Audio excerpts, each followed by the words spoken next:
Hi everyone, and welcome to my first time playing Citizen Sleeper.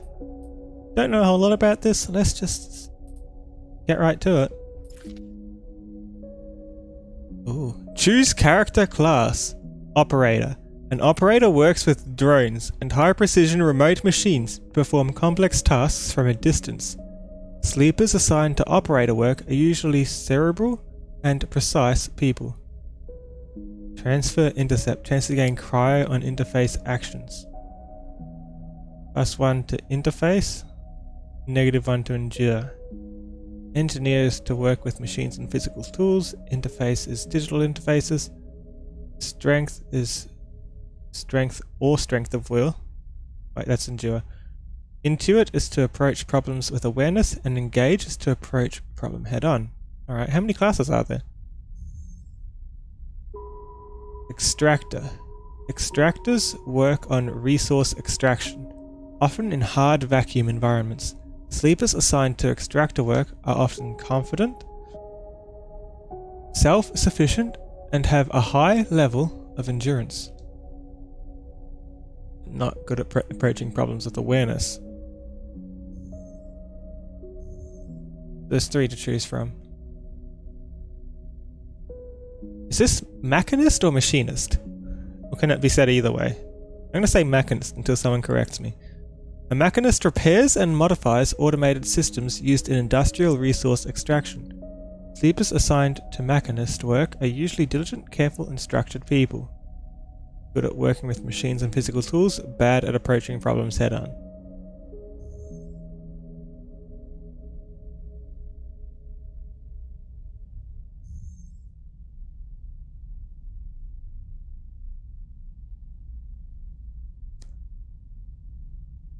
Let's be an extractor.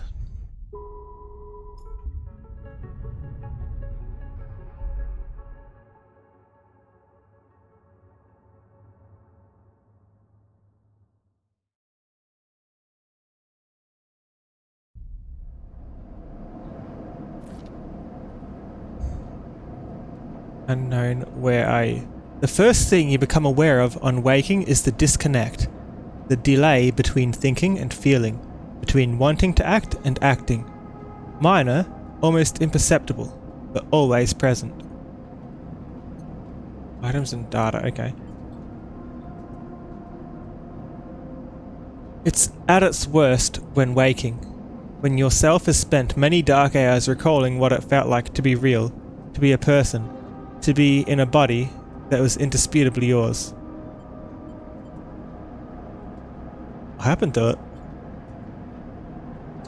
A leap into a cold lake on a hot day. The sting of blood welling from a fresh wound. The friction of a fingertip.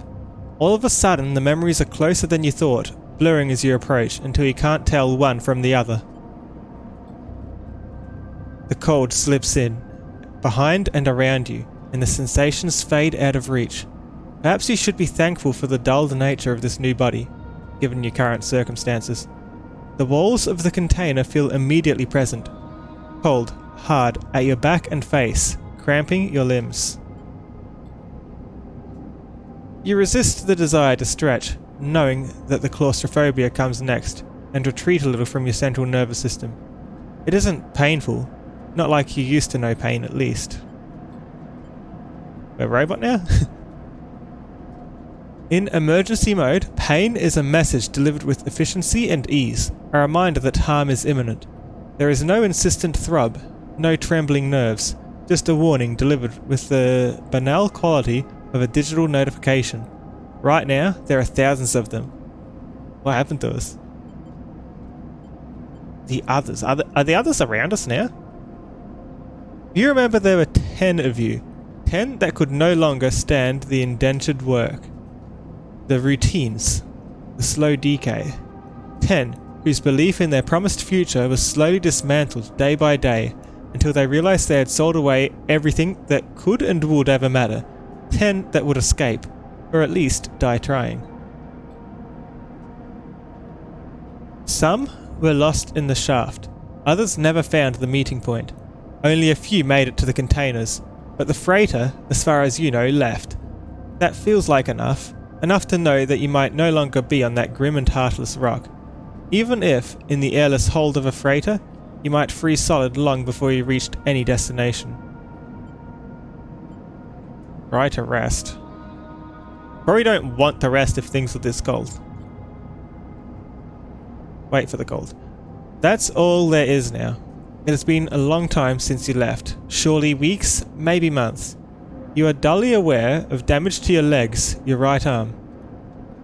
You have been reserving energy as much as possible, but your body has still needed to shut down many of its systems to protect you.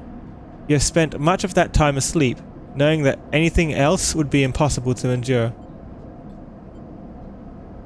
You feel the weight of that impossibility begin to gather.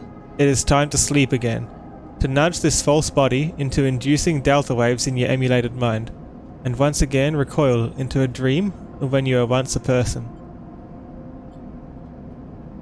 Time passes. The cold creeps further in. You feel something. Warmth. Not true warmth, but the indication of its presence. Your joints release from their rigor. Sound too, everywhere, screeching and shimmering so loud that your body ducks your hearing to protect its senses.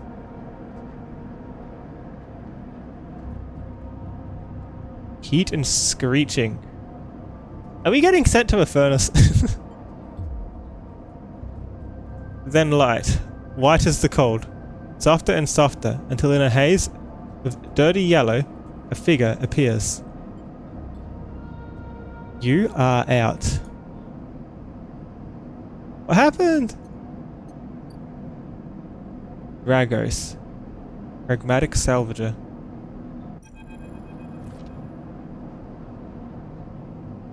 It has been a few hours since Dragos pulled you from the container.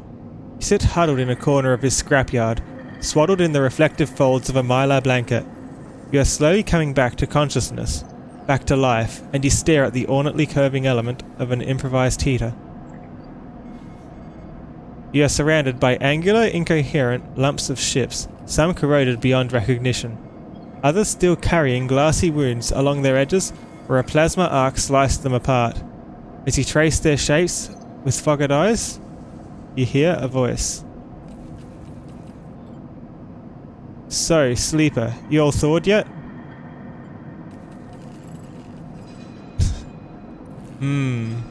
Are we thawed? Are we? We'll be quiet here.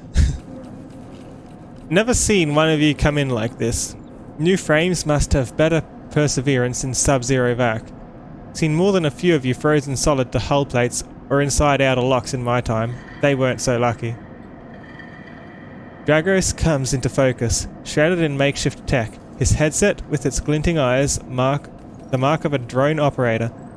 On his shoulder, one of his symbiotically linked drones perches, its irising eye locking you with an unflinching stare.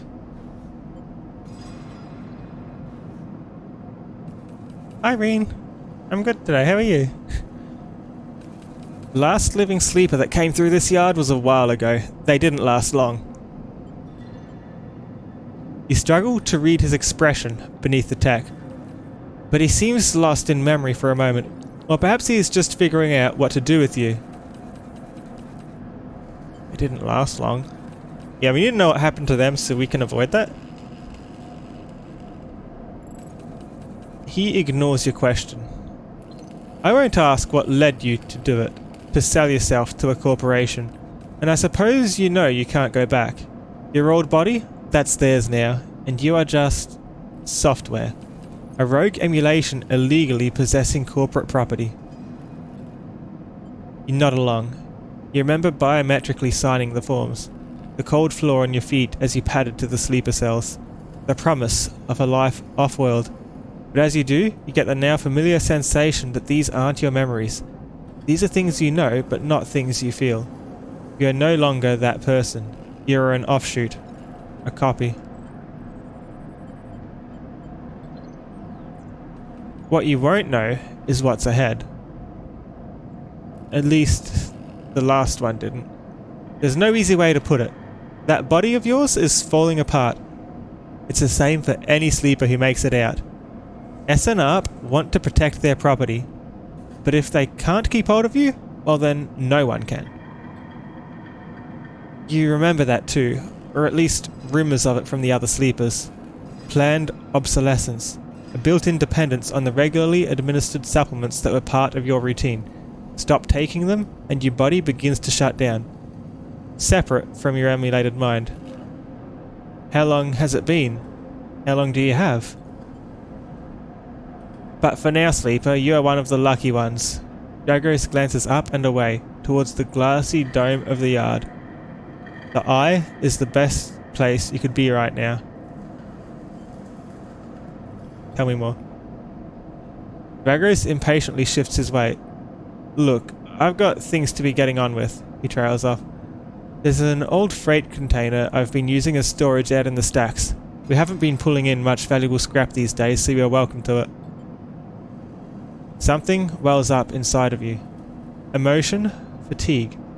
You shakily get to your feet. I nod. Alright, you head on up there. You look like you need some rest. And with that, Drago stalks back into the racks. Oh, I can scroll. His drone's already converging on a rusting hulk. Plasma flashes silhouetting his spindly figure as he returns to work. Crimson Cute, am I? Welcome to Erlen's Eye. Life on the Eye runs in cycles during which you can talk to characters, explore areas of the station and perform actions. At the end of each cycle you need to head to your current home to rest. Resting will move time forward on the station. Head to the empty container location to rest and end the cycle now. Select locations by clicking on their icon.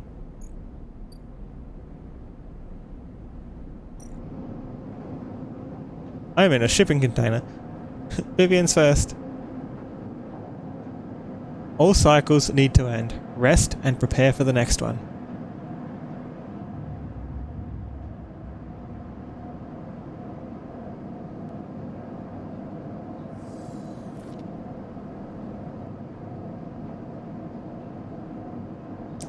You wake, curled up in the corner of the container, and begin slowly assembling the world around you. I'm creating the world! After all this time, you still find this body, the one you wake in now, strange and disjointed. Its message is readable but somehow wrong. You sit up, pulling the mylar blanket close against the cold. My day's been good, Masonic. How about yours? Here you are, on this ruined station, millions of miles from anyone you know. Are you still in the system? Did any of the others make it out? It's impossible to know. After all this, what matters? Escape, getting answers, or being alive. Let's get some answers. That's a good spot to start. It all matters. The past was impossible to escape if it remains a blur.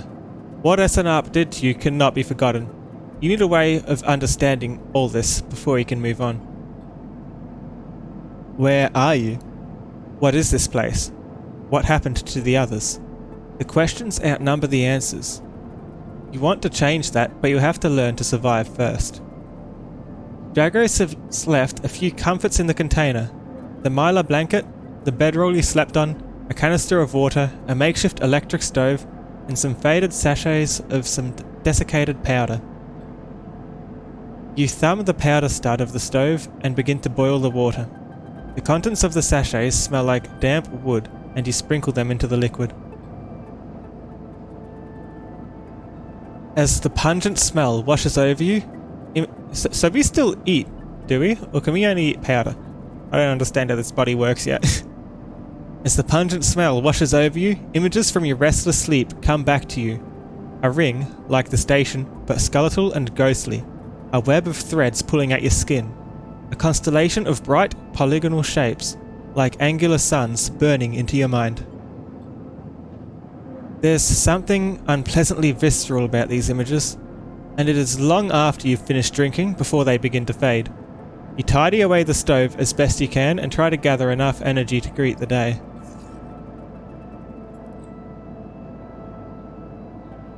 One is condition. My condition is flickering. Your condition represents the current state of your artificial body. It depletes by one segment each cycle, but can also be damaged by violence, injury, or lack of food. If your condition bar empties, you will suffer a breakdown. You'll have to figure out how to recover your condition now that you no longer have access to corporate pharmaceuticals that were keeping you alive. Action dice. At the start of each cycle, you roll your action dice. These dice can be used to perform actions on the station. The number of dice rolled is based on your current condition. The worse your condition, the fewer dice you have. Once you have used your dice, you cannot take any further actions and must rest to recover them, ending the current cycle. At the bottom is my energy. You also need to eat to survive. This is represented by your energy bar. You can refill your energy bar by eating, but first you'll have to find somewhere to get food. Your energy depletes by 2 segments each cycle. 2? I only have 1 cycle to go then. If it becomes empty, you'll be starving. When starving, energy loss becomes condition loss, and your condition will also deplete at double rate per cycle. Okay, so we can starve for a while. How much does it go? This goes down once each cycle, but goes down 2 a cycle if we're starving.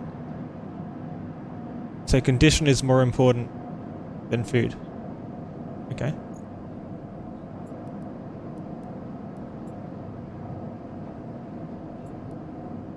So I rolled some dice, I guess?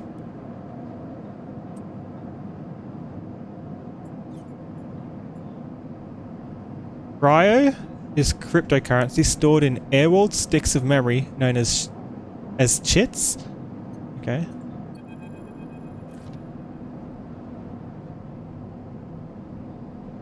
Dragos is stood in the corridor when you close up the container.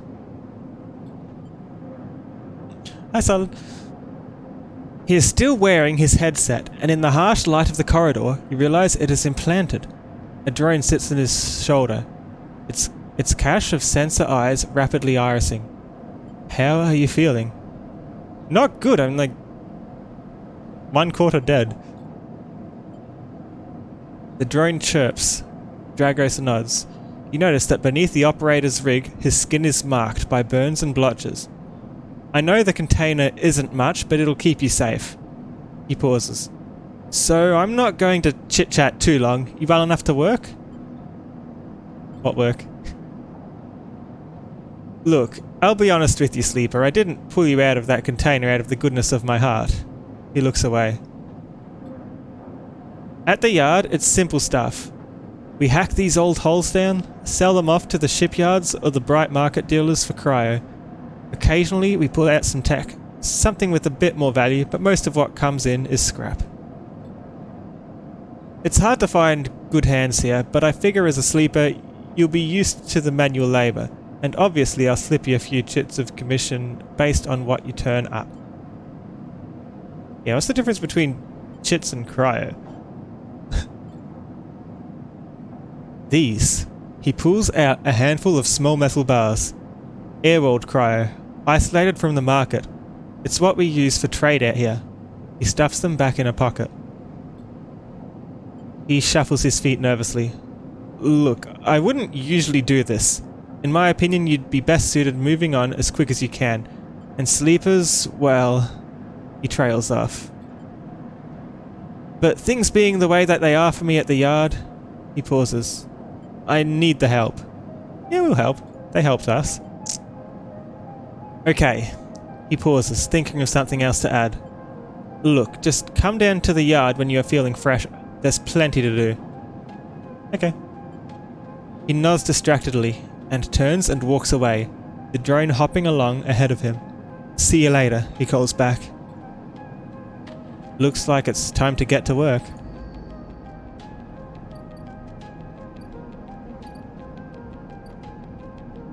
So that red icon must mean something. I don't want to end the cycle. Complete active scenes. Oh, okay, that's how it works. So this is an active scene then.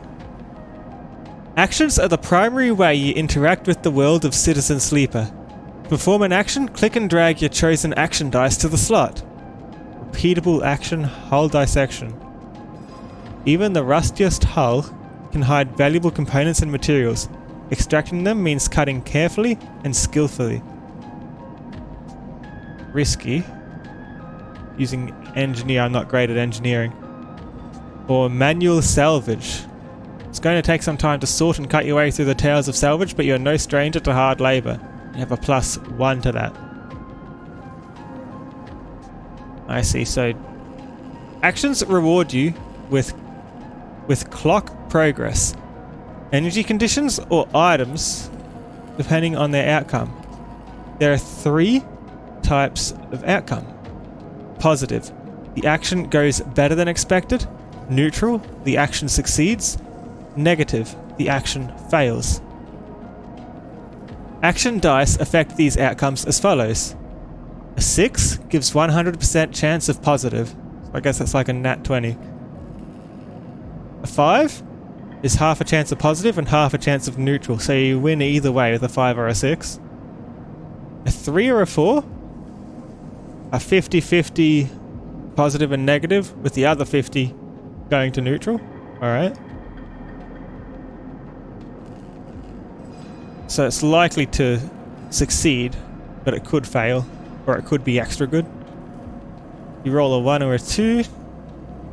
Could work to a poor degree, or could absolutely fail.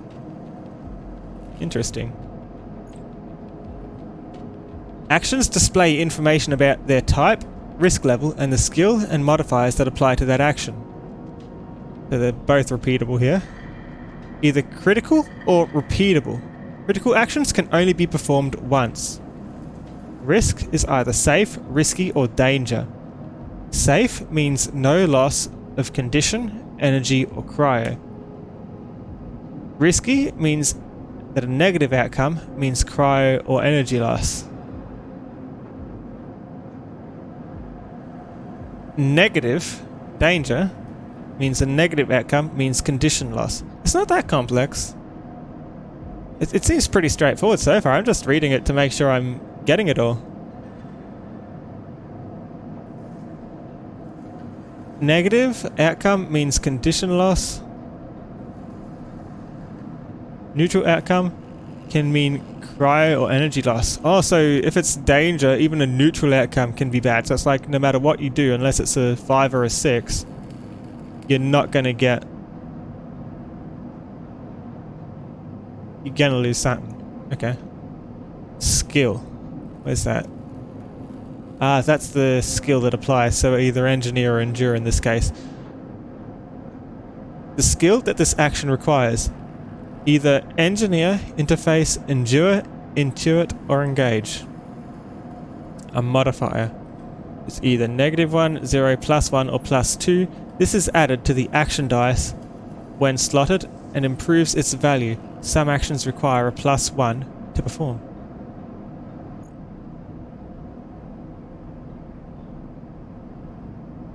Okay. Cycle clock. What does that mean? Dragos is tied up in something ugly, and if he misses a payment or 2 things could get nasty. A payment or 2 things could get nasty. Alright. Every salvager knows they are always just one lucky hole away from their next payday.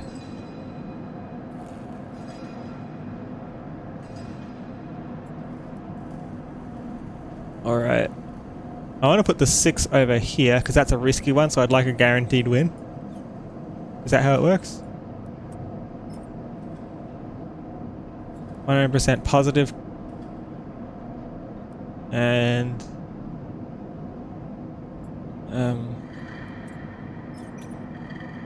and that becomes a 5, so that's good too. But you can only do 1 at a time. What happens if a 6 becomes a 7? Can that happen? No, it can't. +1 won't apply, so it's a waste to put the 6 there. Hold the section.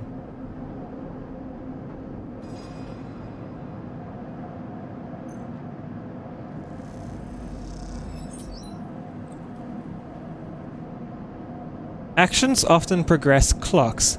Clocks are displayed below the actions that fuel them, and they track your actions and how they affect the world. Filling a clock means something good or bad is about to happen. Some clocks, such as the one tracking Dragos' debt, are cycle clocks. These clocks tick themselves once each cycle and can complete without player input.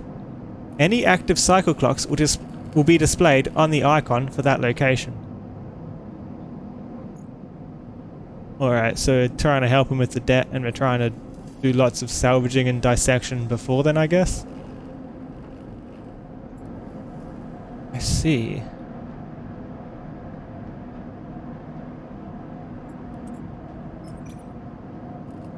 Let's try out a manual salvage. Because we have a bonus to that, so it turns it to 50 of a great outcome or a neutral, instead of having a chance at negative. Let's do it.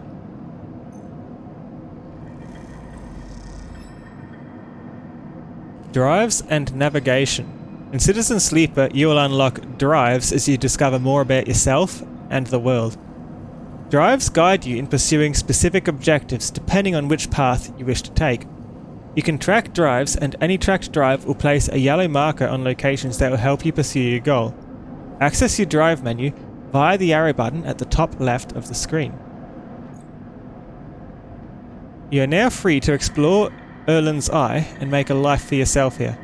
Try tracking a drive to help you survive. Look for food to keep your energy up and a way to recover condition. Fill clocks to progress stories and find new opportunities. Thanks for the raid, Twizzle. Remember to end cycle at your home when you are out of dice. Use the mouse wheel or W and S to scroll along the station. Rotate the view with A and D. Good luck. Another 10 cryo. It helped that, but not as well. Okay.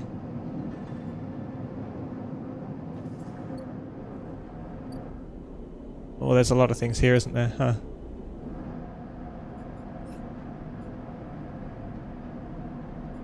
So I've got a few things here. Let's repay Dragos first.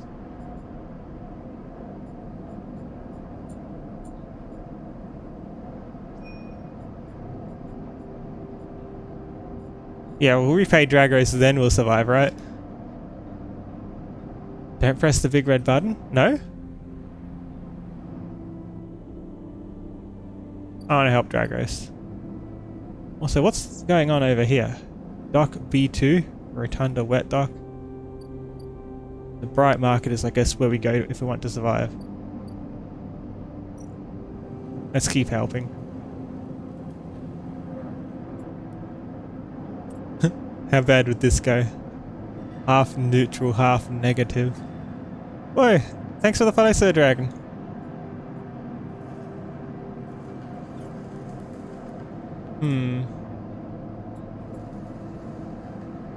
Probably best putting this here.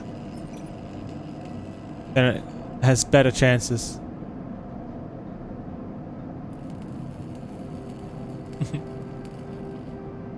Let's do it.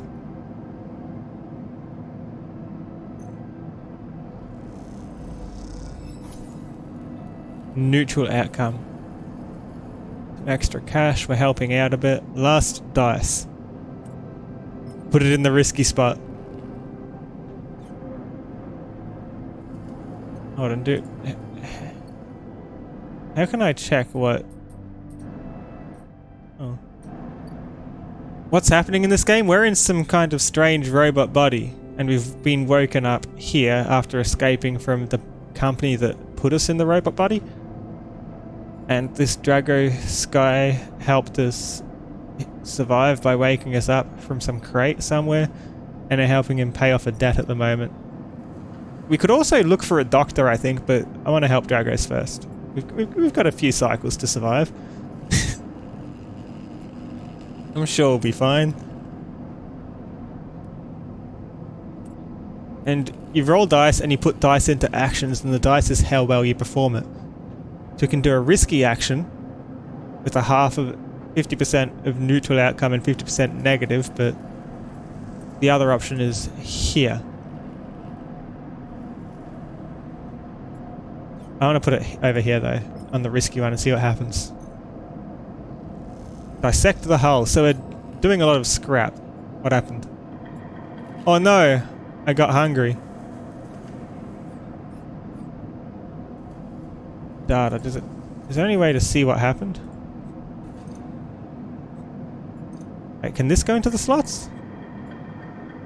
My cash cannot go into the slots.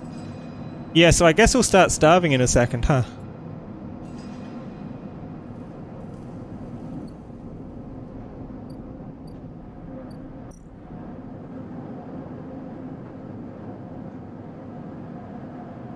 Well, perk, sunbathe. Your frame's photosynthetic skin allows you to gather energy through sunlight. The longer you stay, the better. Huh. We don't have any dice left for that.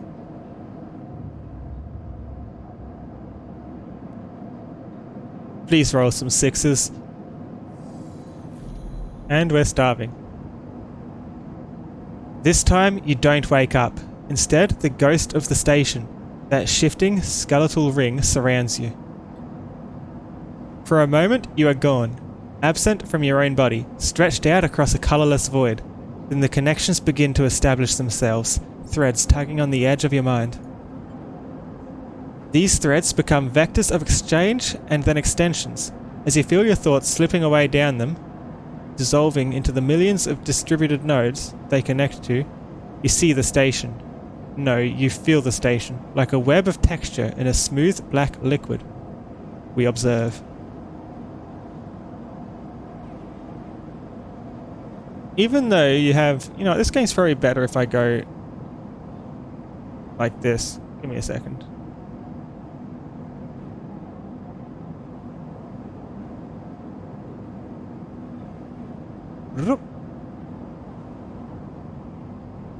Nice.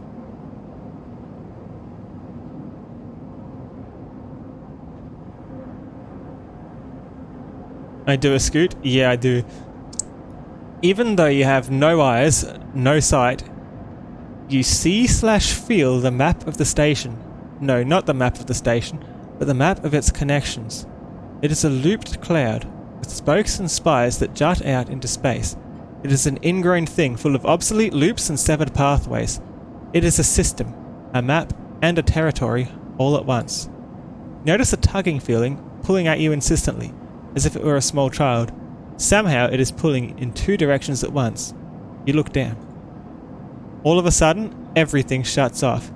You come back trembling into this unfamiliar body, both yours and not yours, all at once.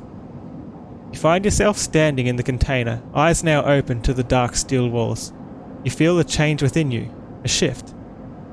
You close your eyes for a second, and you feel it waiting there. The station splayed out across your mind. A storm of connective nodes waiting to be explored, and then it is gone. Oh, we get less dice now. We got 2 6s though. Nice.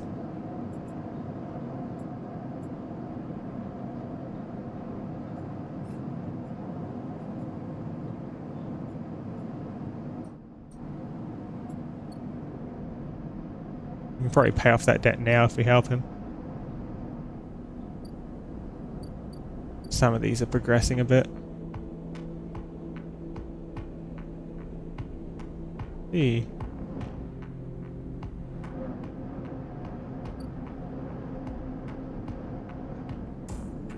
I do want to help him more. We can survive afterwards.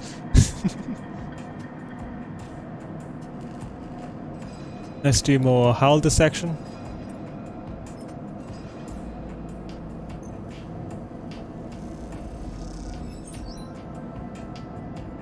Hide that. 15 cryo, 2 points, again.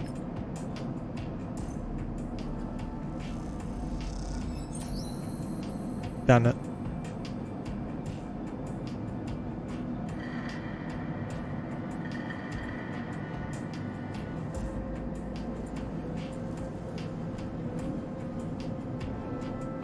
We need to do something else for that? Or does it happen when you leave?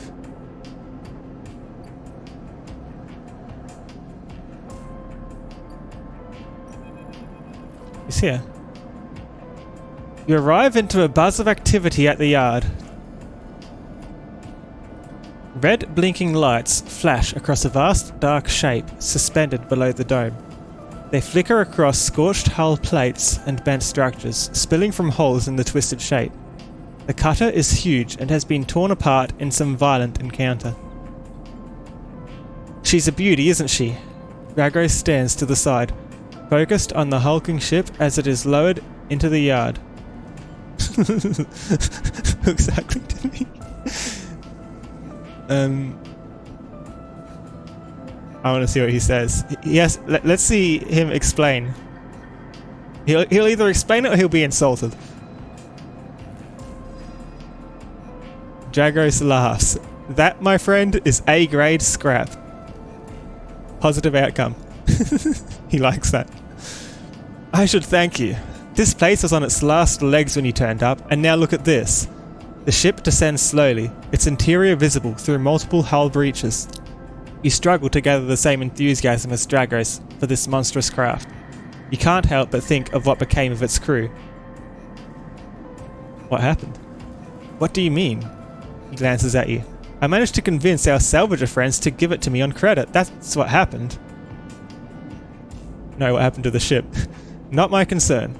He shrugs. The ship creaks like a calving iceberg as it reaches the base of the yard. Dragos is visibly excited.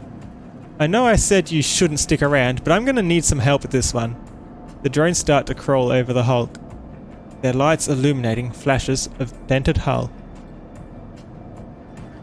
Watching, you wonder if you arrived in a similar fashion, locked inside that container, the wreck of the Essenarp freighter lowered into the yard like a corpse ready to be butchered. Or was the container delivered to Dragos on its own, a womb for your rebirth into this strange station? You shudder. Perhaps, if you could learn something about this ship, you might be able to trace the path that led you to this yard. Dragos squeezes your shoulder. After these past cycles, I think we are up to it. What do you think? You see, it's been one day. You see the fading name of the ship emblazoned on its side. Winterlight. What do I think? Mind empty. A real beauty, Dragos repeats, perhaps just to himself. Take one last look at the shattered ship as the drones start cutting, and then slip out of the yard, feeling suddenly cold in the empty passage. Did I do it? I helped. You've completed your first drive. Each drive completed unlocks an upgrade point to spend on upgrading your character. Access your character menu via the arrow button at the top right of the screen. Okay.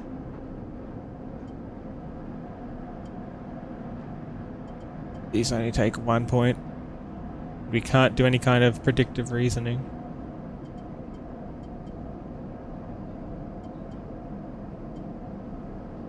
One upgrade point.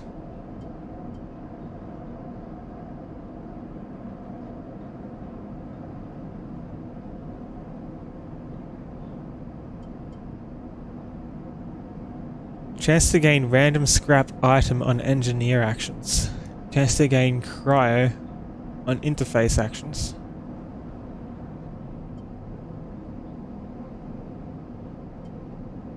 Doesn't give us a +1 though, does it? Oh no, it does if we unlock it, I see. Or we can remove the -1.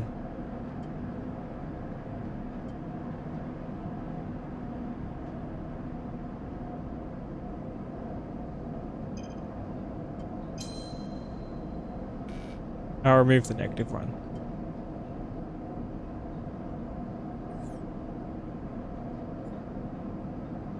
Survive. Yeah, we probably gotta do that.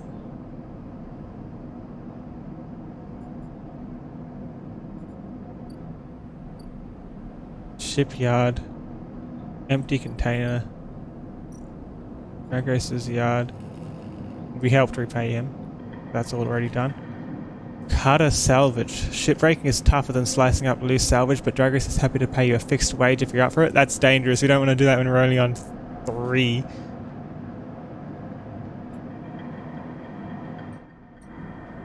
or a forensic troll. Investigating the winter light means picking through its systems and structures with care. It won't pay, but you may find answers. We've got 75 cash, we're fine. We do need to worry about food. Let's have a look around and see what we can do about food.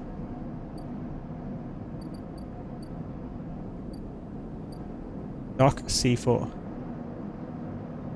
Helion Crossing. Merchants willing to run the gauntlet of the Helion system are rare, but those that do always return eventually.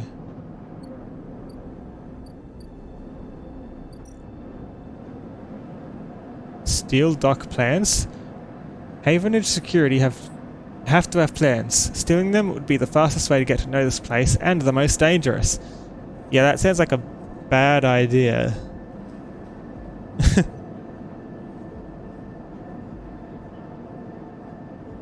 And we can...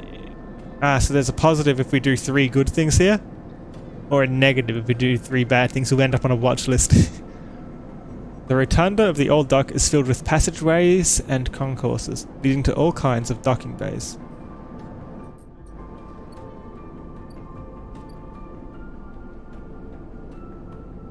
Okay. What's the red one here? Dragos is a nerve. Dragos seems increasingly nervous about your presence in the yard. You're not sure he's going to hold his nerve much longer. Oh, so he's going to kick us out of the yard if we're not doing much here? I hope not.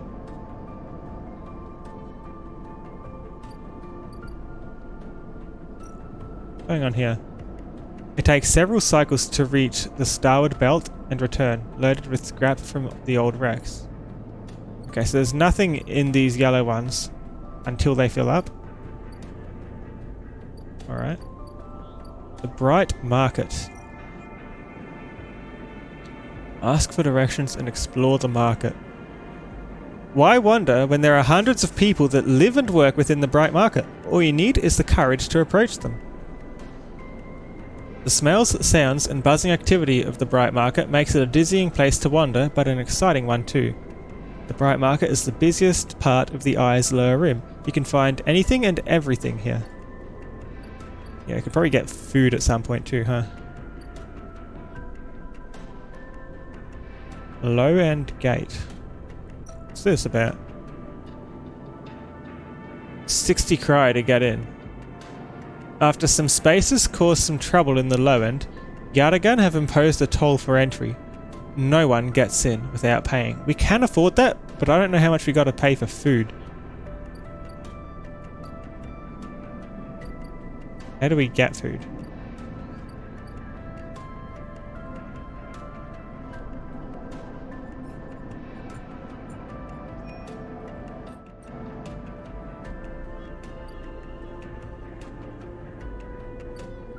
Let's see what's going on, because our health ain't that great.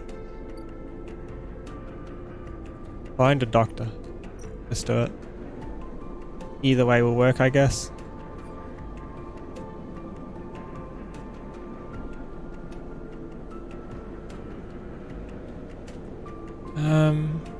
Let's explore the market. It's less dangerous if something goes bad.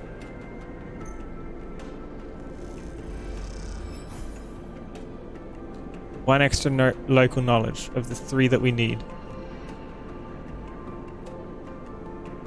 You manage to follow the flow of people and you start to appreciate, even enjoy the chaotic layout of the markets. I just realized like that. Ooh, Slum Doctor. Next comes the call from the enforcer at the door. You shuffle down the flickering hallway towards the open apartment door. Keep your head down and your shoulders high in the queue, trying not to bring attention to yourself. You are thankful for the tip-off that a doctor was operating out of this place, but now that you are here, you aren't so sure. The gang enforcer on the door, the flickering light strips, the decaying hab block, they have all made the long queue a test of your nerve. Sorry. But your options are few, and without a supply of stabilizer, this body, your body, will... You suppress a shiver and shuffle forward to the front of the queue. You try to find something to distract yourself. Look at the Enforcer. The Enforcer is looking down the corridor and you dare to glance at him. His purpose is unmistakable. He is there to intimidate, to threaten, and if necessary, carry out those threats. His broad shoulders are framed with a metal exoskeleton. A couple of mirror-like implants sit below his eyes like mercury teardrops, subsidiary sense input or aesthetic markers, you aren't sure. You also aren't familiar with the geometric blade-like tattoo on his arm, but you make a note of it. You avert your eyes when he looks back at the queue.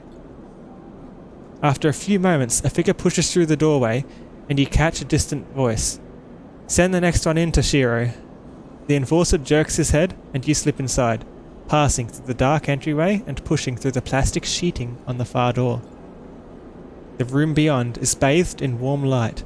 A floor-to-ceiling transparent panel gives a full view of the bright market's sealed roof and the buzzing traffic above, and for a moment you are transfixed by the motion. Come, sit, calls a sharp voice, and you see a silhouetted figure turned away, replacing the plastic sheeting over the frame of a simple folding bed. You make your way across the room. The figure turns, and as they do, you see an expression of confusion flash across their features. They open their mouth as if to speak. They blink, and then quickly regain their composure. Maybe they're not used to treating robot people. Please sit. They gesture to the bed, then turn to an open case of tools on the table. You sit. Sabine turns, a compact diagnostic scanner of some kind in their hand. They hold it to their eye. Remain still, please. Their tone is clipped and businesslike. You stare ahead, still dazed from their expression when you first entered. Fear, recognition, sadness unmistakably etched across their face. How long have you been on the station? They ask, the scanner still to their eye. A few cycles. They nod. It's good you came to see me. They set the diagnostic scanner on the table. I'm going to start by assuming you don't know anything. They take your arm and roll up your sleeve, inspecting your synthetic skin. Your body is dying. They say it without ceremony, without drama, but not without empathy. SNARP doesn't like to see its proprietary technology let loose, to prevent bodies like yours, frames as they call them, from being stolen, repurposed, or in your case, escaping. They built in a process of so-called planned obsolescence. Frames decay rapidly when not regularly injected with stabilizer, one which SNARP remains the sole producer of. They look up. Sound familiar? How do they know this? They shift in their seat.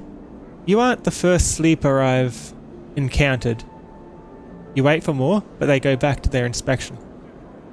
They swap to your other arm, running some thin metal device over your skin. You feel your forearm tremble. I'm sorry, Sabine says, and you are unsure if they mean for the cold touch of the metal or everything else.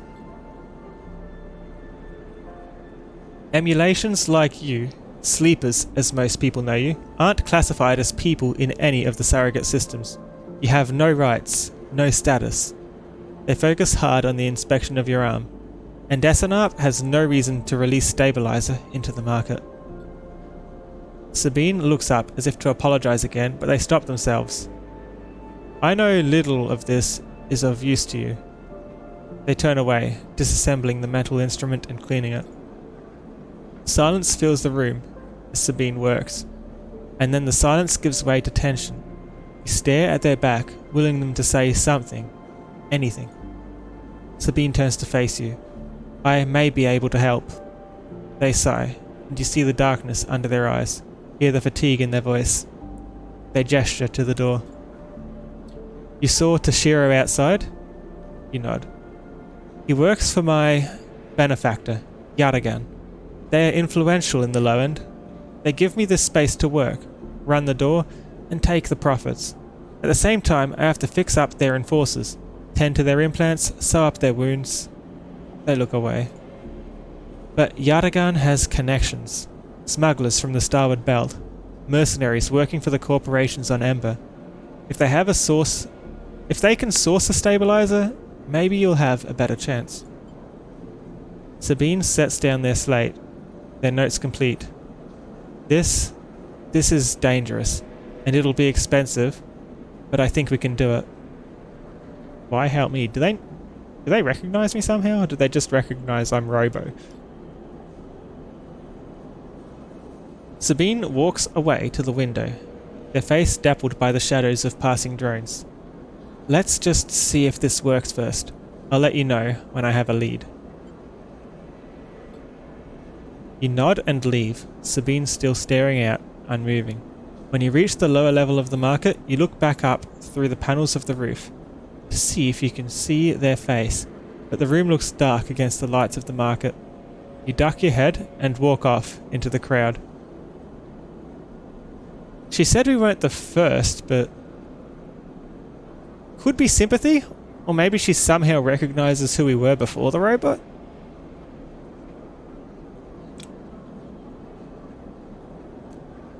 We've apparently sold ourselves at some point to this company. I think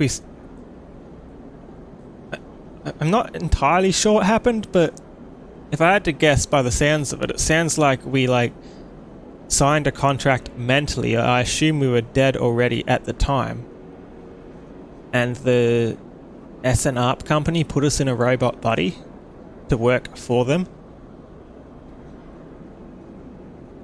As in the robot body, basically being the software.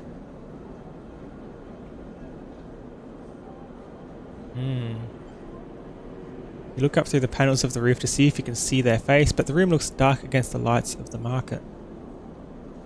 So we look up, can't tell if they're looking out or not. Maybe. That didn't exactly help me survive. Makeshift doctor's surgery. This is an option?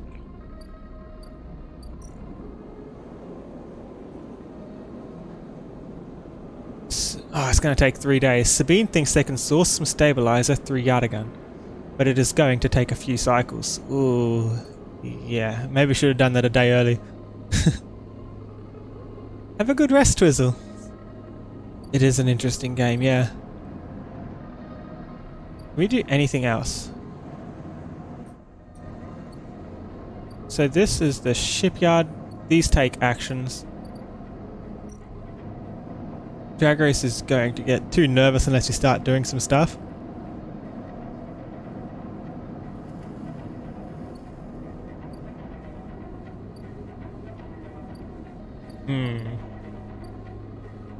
Low-end gate. Could open it up.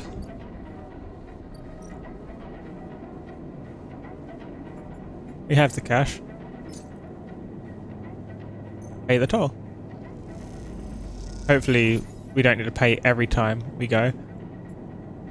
You hand over the chits to the Yatagan enforcer and he nods you through.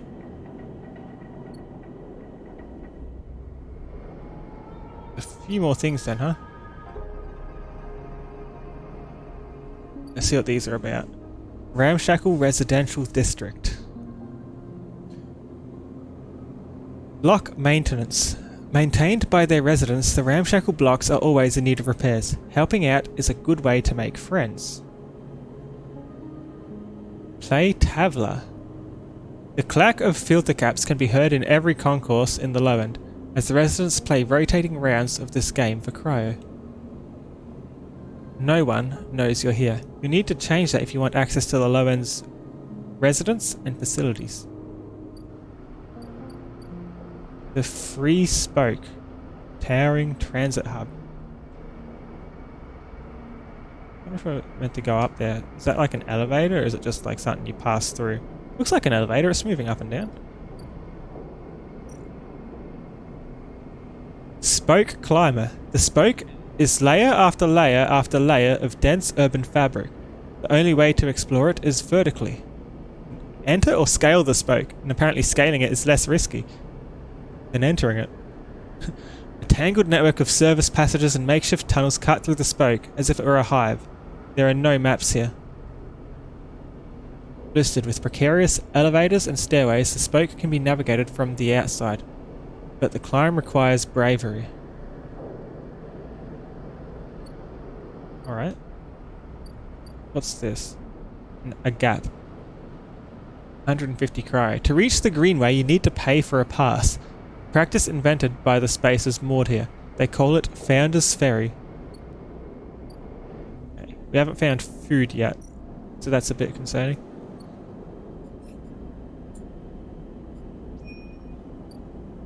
We need to go there in 3 cycles. Oh yeah, we're going to be real weak in 3 cycles.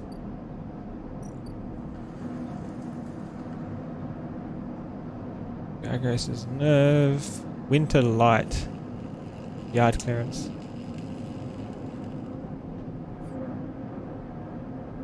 We do want to study it.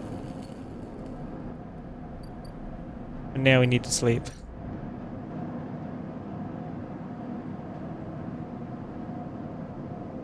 Energy through sunlight.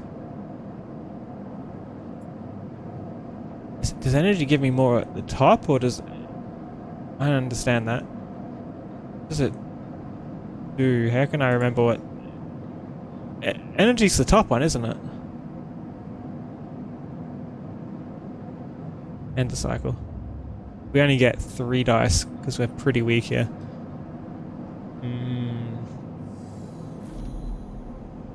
Again, the skeletal ring of the station fills your mind.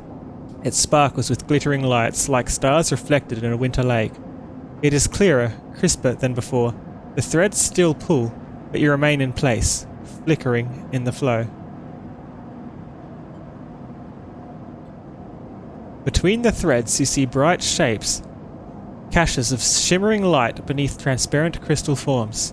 You follow the path of a thread across the ring. Through these forms, then leap off into the void. You begin to understand.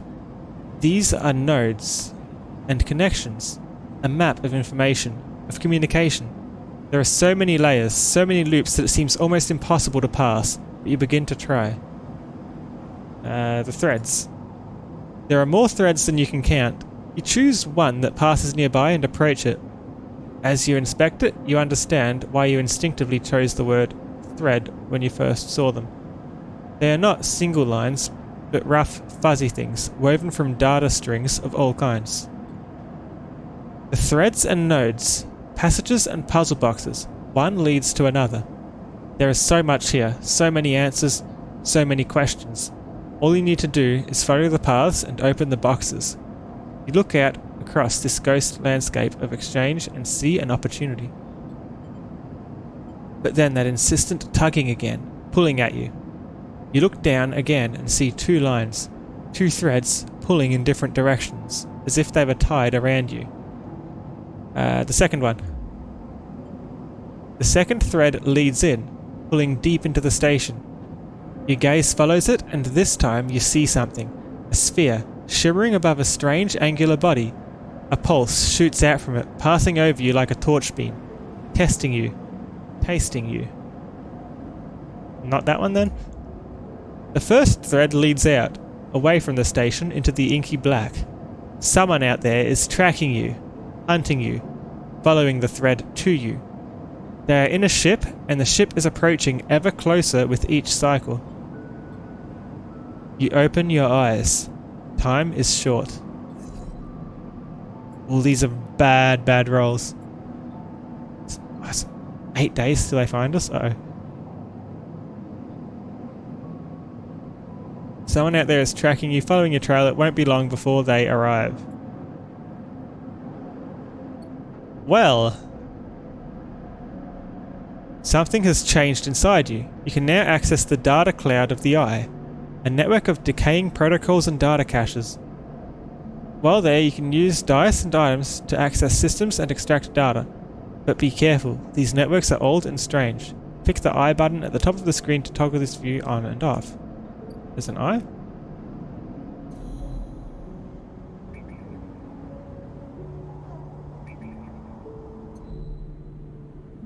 What does it mean? Havenage Gate. This gate keeps traffic out of the Havenage Shipyard's internal network. The correct cipher can grant you access. Yeah, I don't have that, I'm afraid. See other stuff. Havenage agent.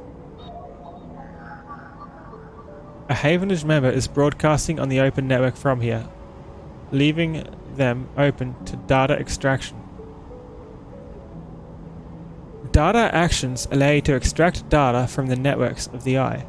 They work like dice actions, but in order to unlock them, you must match your dice to the one displayed on the right of the action. If you have a +1 or +2 modifier in the interface skill, you'll be given more possible dice to match. You can use any dice that matches the dice displayed. Once unlocked, the data can be extracted. I do have a 2. What else is going on here? A key node. The data here is part of a cache tucked away during the collapse. Who hid this and for what purpose? That's also a 2. We only have 1 too.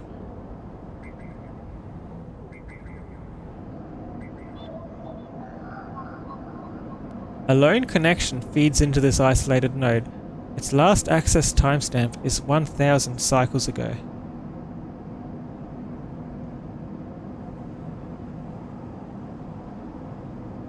That one takes a 1.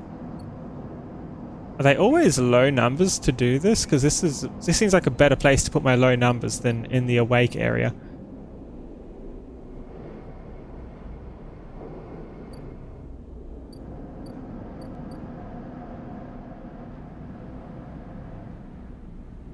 Huh. This is the one I just looked at. Yeah, that was the 1. This gate conceals a network of systems which have been untouched since the Solheim collapse.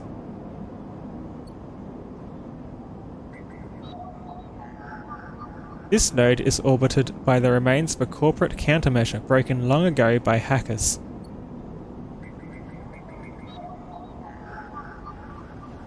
A Havenage member is broadcasting on the open network from here, leaving them open to data extraction. This node pulses faintly as it mines cryo at a glacial pace, abandoned by the hacker that repurposed it.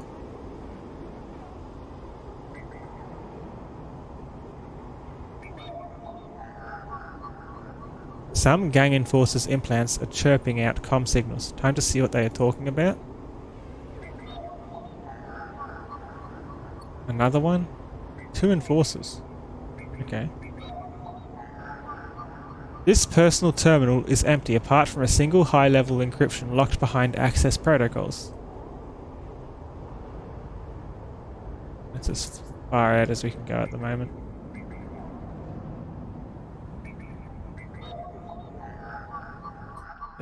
There was a few we could do 2s on.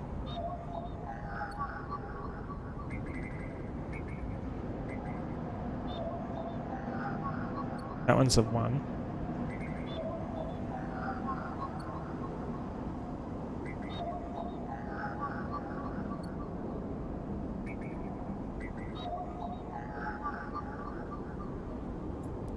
Let's see what it does.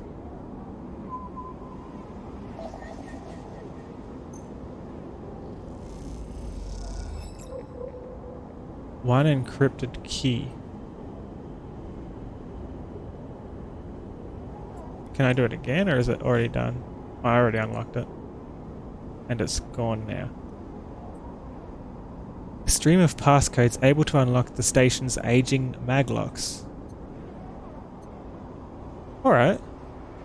So data is for this kind of zone.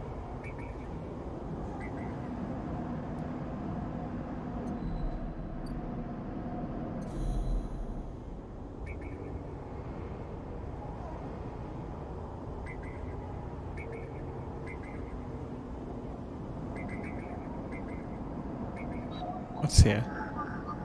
That's a 3. We don't have a 3.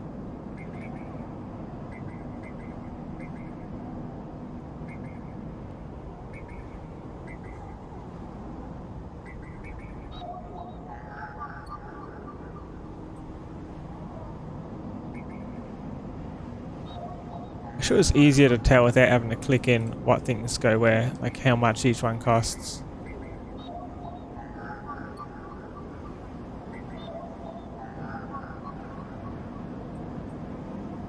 Encrypted key. I really don't know what to do with this.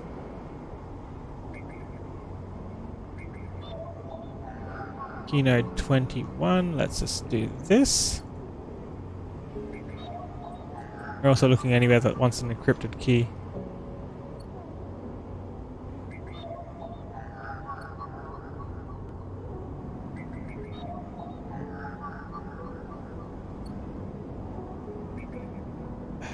Havenage agent. Solheim gate. Doesn't let it. Can do that. That takes a 1.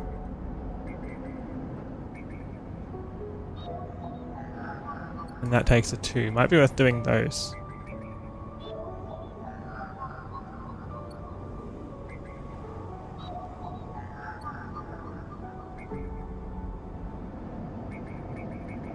Let's do this one first.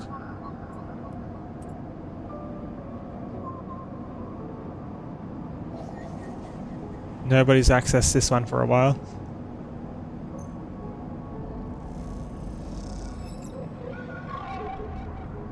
And another encrypted key.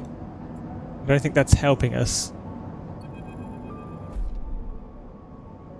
As you drift back from the node, something latches onto you. A thread, strung tight around you. It tethers you in place. A taste. The voice makes you shiver. Its source somehow both distant and close behind your ear. You see a distant glint of light shut off, and then suddenly a shape is at your side. It stalks around you, circling like a shark, like a wolf. Entity unknown, astringent, processing. It's observing, it's not doing anything yet. Let's see what it does. Please hold. That is a strange creature. The thread around you thickens until it is a ring, a cylinder, a tunnel of light circled around you. It is blinding for a moment, and then it is gone. As it fades, you see a figure, a creature in front of you. Its strange head flickers between different angles, reading you. What did you do? The shape paces around you on lithe legs, though there is no ground here to pace on. Entity, identify, origin, serial, cadence. The figure faces you expectantly. Sleeper SNARP. Unknown, known. That doesn't know what a sleeper is. The figure's strange head rotates. Brackish signature, of and not of, attempting interface. As the figure speaks, more threads begin to spiral from its head, thick, snaking, vine-like ribbons that flex and wave. They approach with intent. Stop. The figure halts its threads, its head twitching. Entity, your identity is unknown. We only seek to correct illegalities. Can you confirm your legal right to sentience? I'm a person. Incorrect. You are an entity. All at once, Hunter's head is directly in front of yours, blocking your vision. You stink of their taste. This one from the sealed dock. Hunter shimmers with fury. I will find access. I will interface. Don't understand. An entity hides in the rotunda.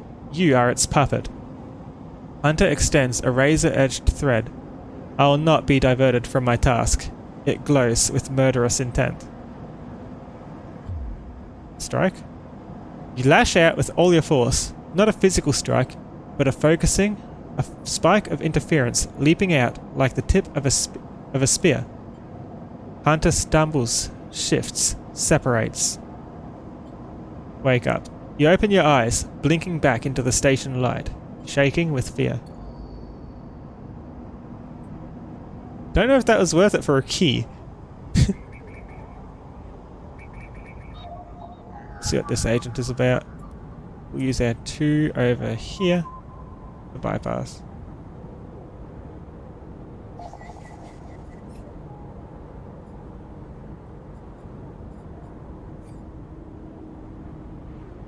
Havenage member is broadcasting on the open network. Extract the data. Havenage data. A cache of raw data from Havenage hardware. Awesome.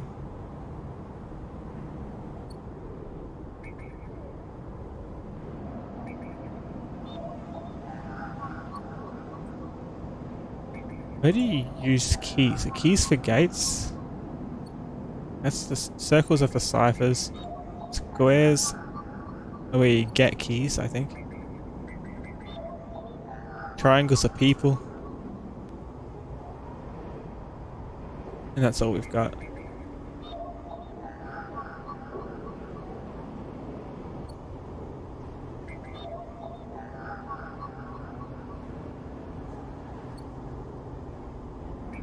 Should be able to open this then, right? Are there multiple Havenage gates? There's a Solheim gate. Let's open it. This gate keeps traffic out of the Havenage shipyard's internal network. The correct cipher can grant you access. Use it.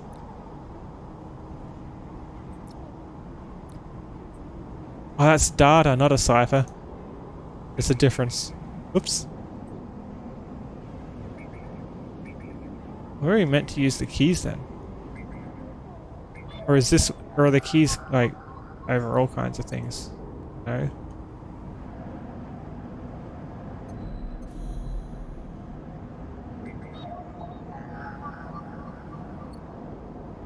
Very odd.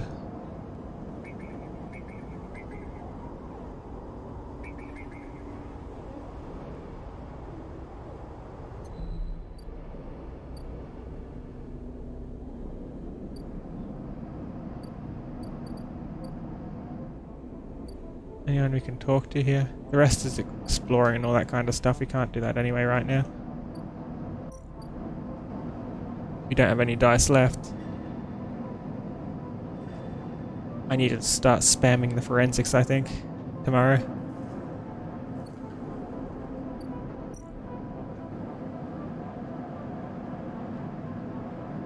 Need food. Hey, Xonan. We're kind of starving. It's not looking great.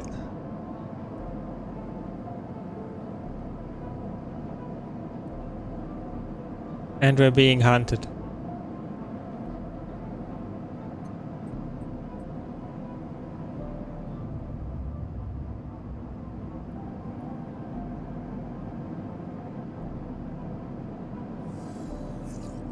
We haven't explored around enough.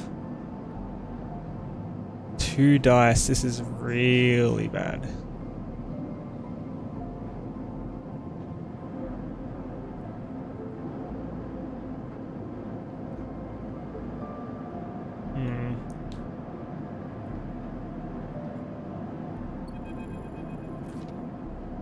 As you close up, a voice echoes down the corridor towards you. Sleeper, wait up. Leave slowly. Hold up, he catches you and walks alongside. I just want to chat, that's all. You staying in that thing? He nods back to the container, shaking his head. Rough, it could be hard to get a start on the eye. He looks away down the passage. What was it old Erlen said? The eye opens for us all. Nice idea, but well, not always very practical. He glances back at you. We do our best, but it isn't easy. We're just running away from everyone after that strange creature we met. Who's Erlen? You pass together into the main walkway. No one has told you about Erlen? He's the founder of this place. That's why it bears his name. Havenage should organize some seminars. He laughs. Not really my department though. I'm with systems. Havenage? Think of us as an administrative association for the Eye. Depending on who you talk to, we either emerged as a response to or a continuation of Andre Erlin's original union. He smiles. Personally, I avoid the topic. He stops you in the quiet passage. Look, that's not what I'm here to discuss. I've been seeing some unusual network activity and, well, I know a little about you sleepers. I have a small proposition for you. He glances around. But this is not the place for it. I have an office just across the way. Give me a cycle or two to prepare, then, when you are settled, stop by. He lowers his voice and gives you a dark look. In truth, I need you. If what they say is true about you sleepers, well, there's work to be done. He pats you on the back, his voice bright and his dark look suddenly gone. Stay clean, sleeper. He walks off down the passage, raising a hand in farewell.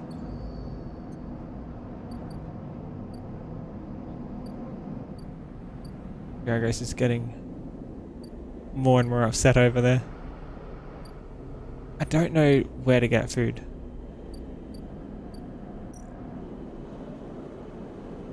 Still waiting for that.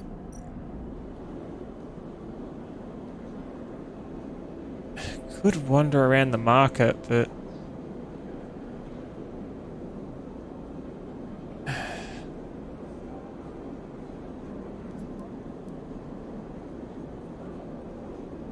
yeah, we're not doing great. We need to ask for directions with our 6. You end up at a drink stall, debating the finer points of the Solheim collapse. You try to remember all the tips your companions offer you.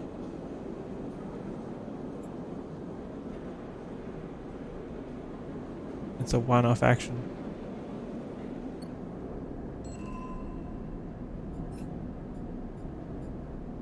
Build a ship mind. I'm trying to survive, yeah.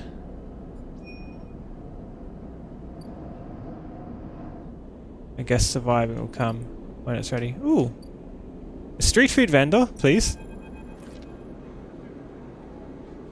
Emphas is busy, his broad face uplit by the makeshift gas burner in front of him. With precise, delicate movements, he lays thick chunks of marinated fungus into a dented wok, his other hand idly tossing a metal bowl of sliced vegetables in some red-flecked dressing. The smell is incredible. You watch as he fulfills a set of orders, heaping the fungus with the bright salad and depositing it in plastic trays. A stack of chits rattles in his apron pocket as customers file past the burner, handing over payment. You join the queue, hopefully 15 crypto is enough. It's mostly made of off-duty salvages, vac suits unzipped and rolled down to expose stained vests, grubby mods, a lattice of scars and tattoos. They discuss the best food on the eye, the best drink, comparing notes on bright market dives, their words cut through with heavy spacer slang. Eventually, it's your turn, and you shuffle to the front. Emphas speaks in a deep, even tone, without looking up. First try is free. Thank him. The smell is almost unbearably strong as he cooks. The earthiness of the fungus laced with something so spicy the smoke makes your eyes water. The heat from the burner is like a bonfire, and your skin hardens in its glare. I know you, you sleepers, Emphas says while he cooks, his voice deep but clear. A hard life, a lot of stories. He glances up from beneath his cap with piercing eyes. I know. Let's tell him a story. You begin to tell him about your journey to the Eye, and he nods as he cooks, his eyes never leaving his work. You tell him of the confusion, the pain, but also the sense of possibility and its sudden arrival. You tell him of the cold and dark of the container, and the endless cycle spent within it. Now it seems, you tell him, like some dream that you once had but can never forget. You tell him that the Eye excites you and scares you, and you are unsure where to walk, where to look, what to do. Eventually you tail off, running out of words. He places a plastic tray of steaming fungus in your hand. Next time we can talk some more, he smiles, but next time, you pay. He slams a heavy hand against a button on the burner's side and it shuts off. The roar of the flame and its impressive heat fades. Next time then, sleeper. He waves you away and begins to oil the wok. Before you turn back to the alley, you notice the geometric patterns of circular scars across his forearms, each surrounded with a constellation of glinting pin marks. What does it mean? You walk away, and as you do, you take a bite of the rich, spicy, delicately sweet fungus. Your taste senses light up like a fusion reactor. You'll be back. That was good.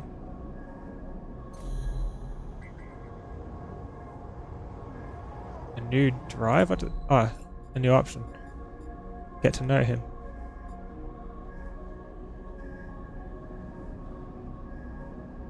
Don't know how much the surgery will cost. Do we need to explore more?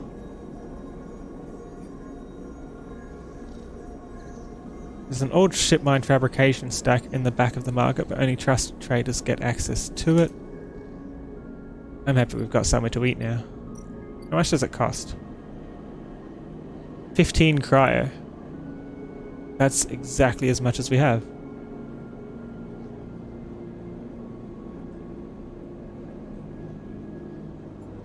I feel like we should probably do that immediately. Memphis doesn't trust people easily, but he notices his regular customers in his own quiet way. Yeah, let's order some more.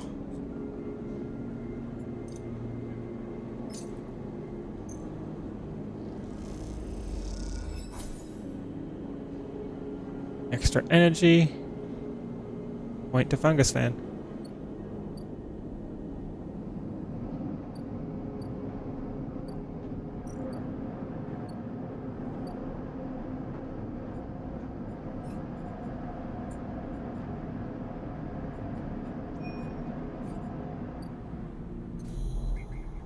Got to be somewhere around here we can put the one, right? We should probably do this if it's on the safe one at least, right? Like it could give us 1 point. We want to start getting this up before Jagras gets too nervous. Let's investigate.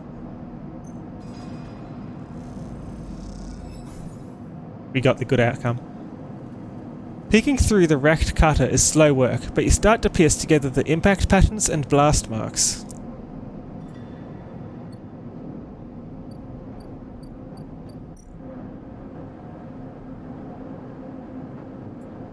Energy. Is energy the food one, or is energy the top health one? 3 energy. 1 condition. I do forget.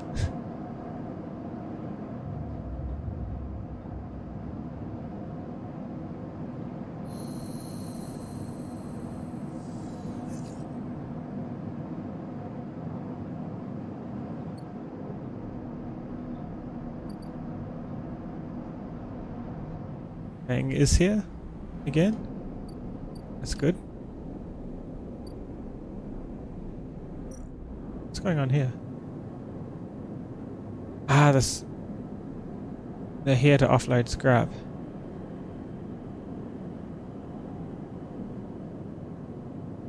Okay. My dice aren't that great today. And Sabine is ready to talk. Let's talk to Sabine. Let's see if we can get healthy. The first thing you see on entering is the glint of Tashiro's implants, like a cat's eyes, in the dark of the corridor. He nods you in as you arrive at Sabine's door. Entryway is still dark, and you push through the sheeting into the surgery. I have it. Sabine stands. I have no money. Sabine stands with the case open in front of them. I'm too busy eating mushrooms to save up money for the surgery. Oops. I have it. Sabine stands with a case open in front of them. A set of vials lined up inside, separated by foam inserts. They pick one up, rotating it in the warm light. I have no idea how Yardagan... They trail off. We should treat this with caution. It looks authentic, but I have no idea if it really is what it appears to be. I'm the test case? That seems to be the case. Unfortunately, I'm not sure we have another choice. They gesture for you to sit on the bed. The stabilizer works under a similar principle to an immunosuppressant in a transplant operation, in that it stops your body from rejecting the unfamiliar parts of itself. In the case of your frame, the unfamiliar part is each of your biosynthetic organ groups, which over time are identified by your body as foreign material and therefore must be eliminated. Sabine holds up a vial of the would-be stabilizer. However, unlike an immunosuppressant, the stabilizer doesn't do this by limiting your entire immune system. Instead, it re-encodes your biosynthetic organs with new protein chains which act as passcodes within your immune system. The stabilizer refreshes those passcodes, keeping your frame from rejecting all of its own organs. Which means that the stabilizer should be able to encode any organic or biosynthetic matter to be accepted by your immune system. They glance away. At least if the stabilizer is genuine. The only way to know for sure is to inject the vial. They begin readying the syringe. I will start with a small dose to limit the risk. I have no choice. I think you are right. Sabine cracks the glass neck of the stabilizer vial and uses a syringe to extract a fraction of the liquid. They tap the syringe and you watch as if any sign might emerge from the clear liquid. You barely feel the needle, your frame registering the initial injection but with little response. A sensation begins to spread from the site, a fizzing, trembling wave that disperses through your arm with incredible speed.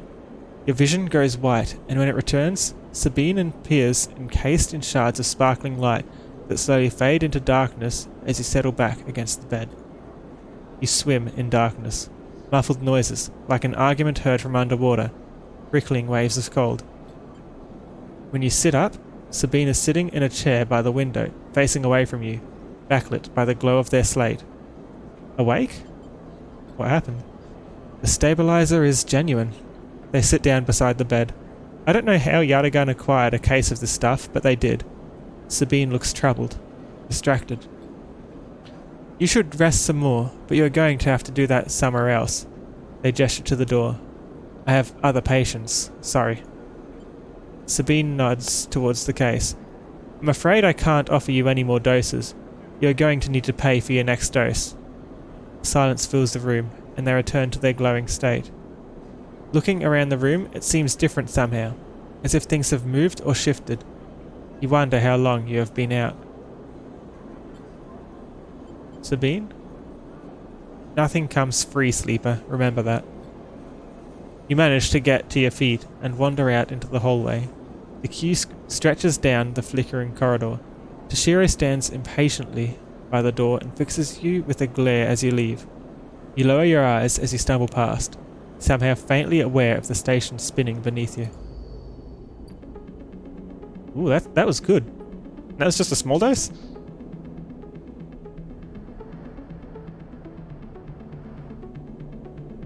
Alright, we'll have to do some work at some stage then. Let's see what Feng's here about.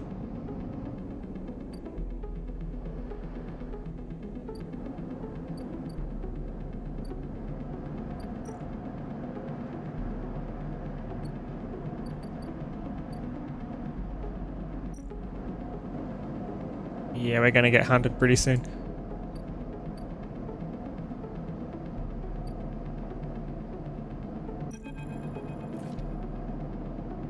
Sleeper. Feng catches your attention as you approach the Havenage building, leaning against a bay door to the side of the entrance. You approach. Easier to come this way, security, all that. He gives you a look. You know. He slams a button and the bay creaks open, blinking lights in the dark behind it. You follow Feng inside. Truth be told, I don't spend much time upstairs. This is where I work. The door hisses as it closes behind you. The bay is filled with pieces of hardware, all rigged up to generators and diagnostic slates, and things you don't recognize that glow with blue screen light. There is a chorus of hums that blends into a single wave of static, filling the dark corners of the room. Feng leans back on a server stack and gestures around you. You like it? I don't know what it is. He taps a nearby server stack which bleeps in response. This is my treasure trove, all dredged up from this sea of systems we call the Eye. You wouldn't believe what this place runs on.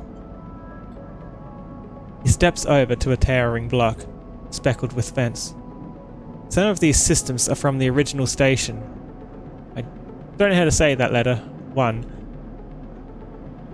The one Solheim built. We've had to invent new components, repair things we never built. Reverse engineer entire subsystems into existence. Does anyone know how to say that letter? I don't recognize it.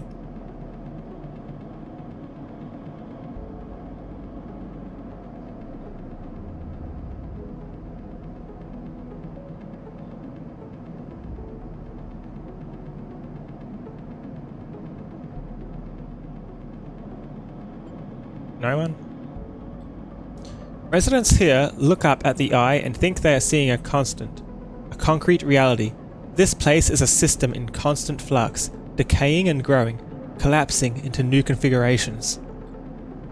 He walks down between the hardware stacks and you follow. We are keeping this place alive, but also remaking it into something new, dragging it away from those corporate origins. He stops. At least, that's what I'm trying to do. He turns back to face you among the flickering machines, humming all around you. I know you can see this too, Sleeper. All those systems and sections. You can, can't you? Did you end up doing the survive objective? Buy a vial. Oh yeah, we'll need to work out how much it costs, won't we?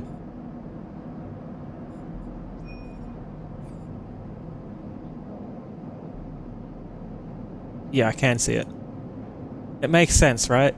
You are between here and there, between the people and their systems. You light this place up like a beacon. That's what I need. You glance at the lights around you, and as you do they seem to flicker, to realign, to follow your gaze. Fang notices it too. I'm guessing being a beacon isn't always ideal, when you are on the run though. They are tracking me. He pats you on the shoulder. Maybe I can help with that. There's a lot of old growth in this place. Subsystems I can't see, access protocols lost to time and decay, secrets, a shitload of secrets. With your help, I can unlock this place, break off those last ghost limbs of corporate control. He lowers his voice below the hum. Even in Havenage, there is old growth. Those whose roots trace back into those bad old days. You help me dredge up the past, and I'll see what I can do about that tracker of yours. He winks. What do you say, Sleeper? Can't be in too easy. We'll think about it. He looks away. Okay, you think about it. Fang passes you a ragged-looking metal tab. A gift, he smiles. It's a Solheim cipher. I dug it up from the depths of the station. Slot that into an old network gate and you'll be able to pull out all kinds of secrets from the nodes inside. He walks you back to the front of the bay. So if you come across anything while you are thinking, maybe bring it in. I have an acquisitions budget, and I'm not afraid to use it. And that's why we couldn't be too easily into it. Free money. He slams the door button again. Think on it, Sleeper, and I'll see you soon. You step, blinking, back out into the passage. Those flickering lights still in the back of your mind.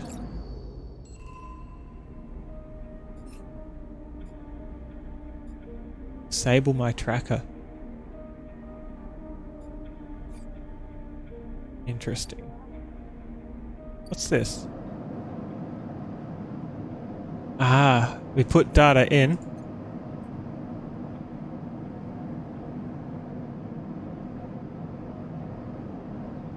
Yeah, but that's how it's pronounced, Vivian.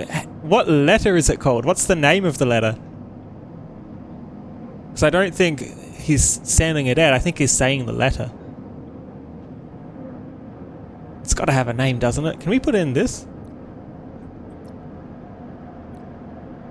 And is this the only spot I can put data?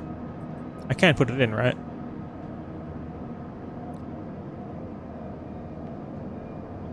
Solheim data. Solheim. Oh, that's a cipher he gave me. I'm just trying to give him back the cipher he just gave me. Okay. Any data works? No, he wants Solheim data.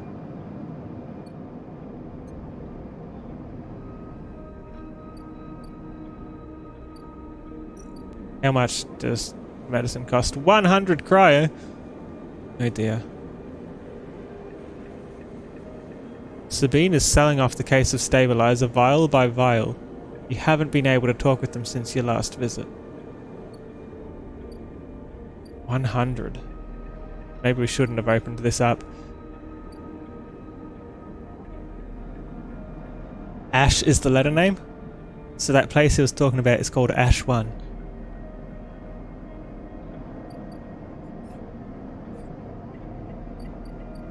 Okay.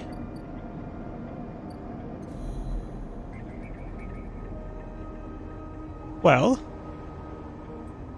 we have a Solheim cipher and a Solheim gate here.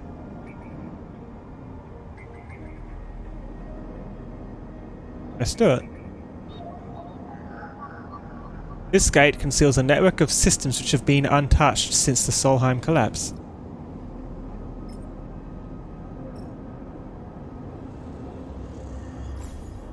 With a squawk of noise, the old gate flips open, granting access.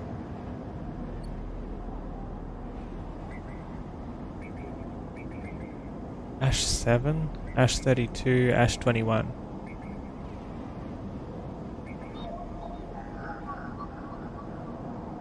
Solheim Demon attempts to protect its node, squeaking out protective protocols like a mantra. This network storage holds corporate records, most of them corrupted by a failed system purge. Probably is called Ash. Broken long ago by hackers. What about this one? This node is leaking corrupted contractor lists from the early days of the system's Palladium rush. Because it's also pronounced I and we're in the eye. You know, it probably is I then.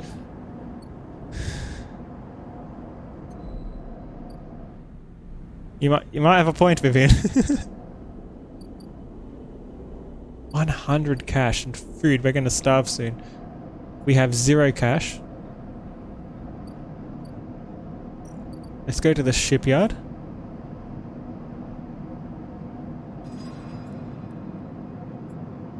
Shipbreaking is tougher than slicing up loose salvage. I want to put it all into the forensics for now.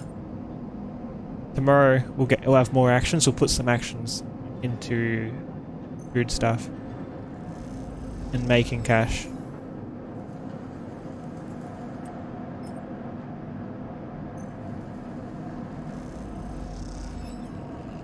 Impossible to understand anything with the ship being salvaged as you look. Dragos gives you a disapproving look. Rip.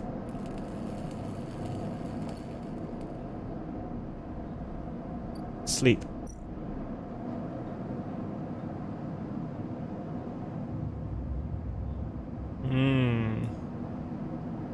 If I roll a high number, I'm going to need to get some cash. None of these are terribly high.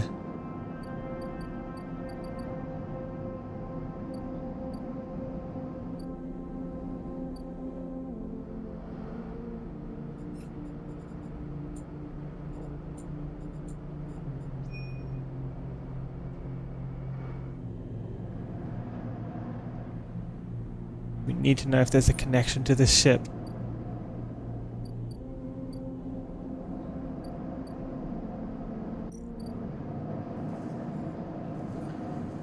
We also need money. We're also going to starve, and that's going to go down faster. How much is that going to cost? It's dangerous, which means a neutral outcome can be bad. Did we end up leveling up at all? We have no upgrade points. It's a bit concerning. Energy recovery. I wish there was a label. I forget which one energy is.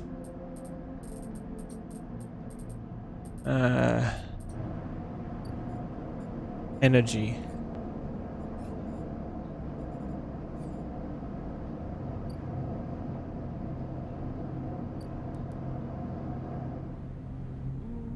That's my condition.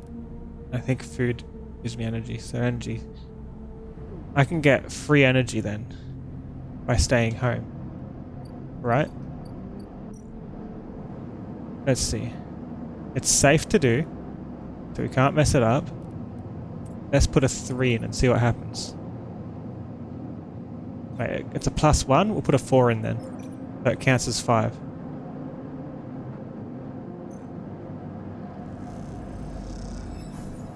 yeah, it counts as food for 1 dice rather than having to pay for it. Okay, that's a pretty good ability we've got there.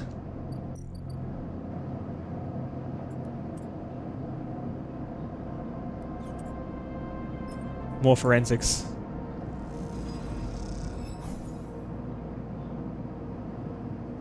Neutral outcome. We're tied with where Drag Race is up to. Do it again. If we get a positive, it counts for 2 and we'll be well ahead.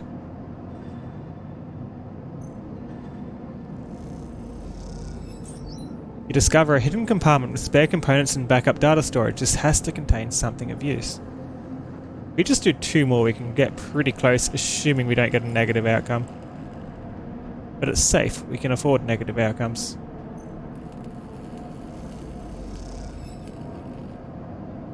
Oh, that was bad.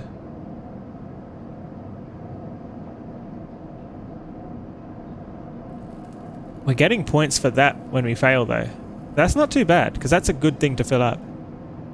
It's possible to understand anything with the ship being salvaged as you look. Drag Race gives you a disapproving look. He's salvaging it and we're just looking around. That's hilarious. Let's do it again. Drag Race is not happy with us. That's not a bad outcome at all though, that's great. Scrap components. Useful salvage to the right person.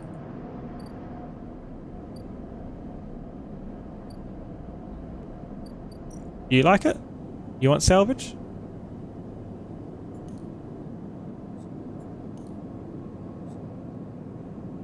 Buy scrap. I can't sell scrap anywhere? What about here? Nothing happens.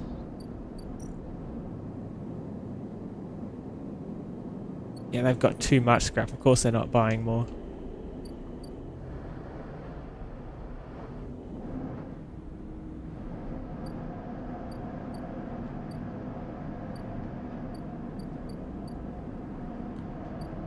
I think we need to sleep.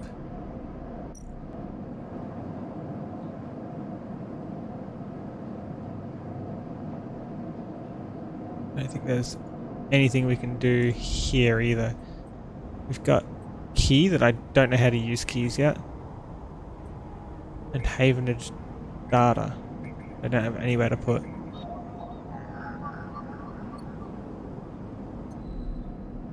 Time to sleep. This hunt is going to show up soon. So I feel like whenever I roll a 4... Oh, that's an awesome roll. Let's do it. 5 here to have a good sleep. Top tier sleep. Save eating. Do it. That's very good. We don't need to do it for the next 2 days now. After a long rest in the sun, you feel buzzed from the glow. Your thick synthetic skin warm to the touch. So the only thing we really need cash for is for the medicine, not for the food. And to expand. So being photosynthetic lets us save a bit of money, I reckon. They still are floating? Yeah.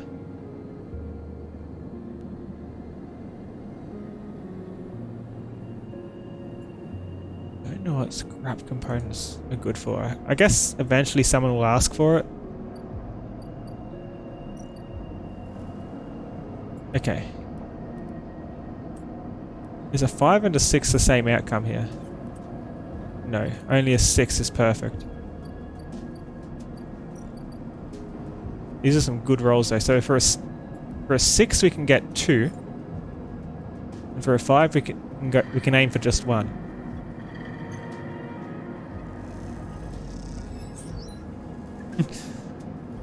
Capitalists hate him. Local space burb avoids buying food with this one weird trick. Photosynthesis.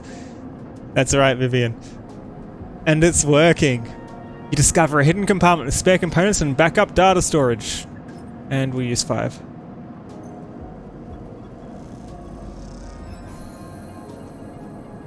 Picking through the wrecked cutter is slow work, but you start to piece together the impact patterns and blast marks. I can talk.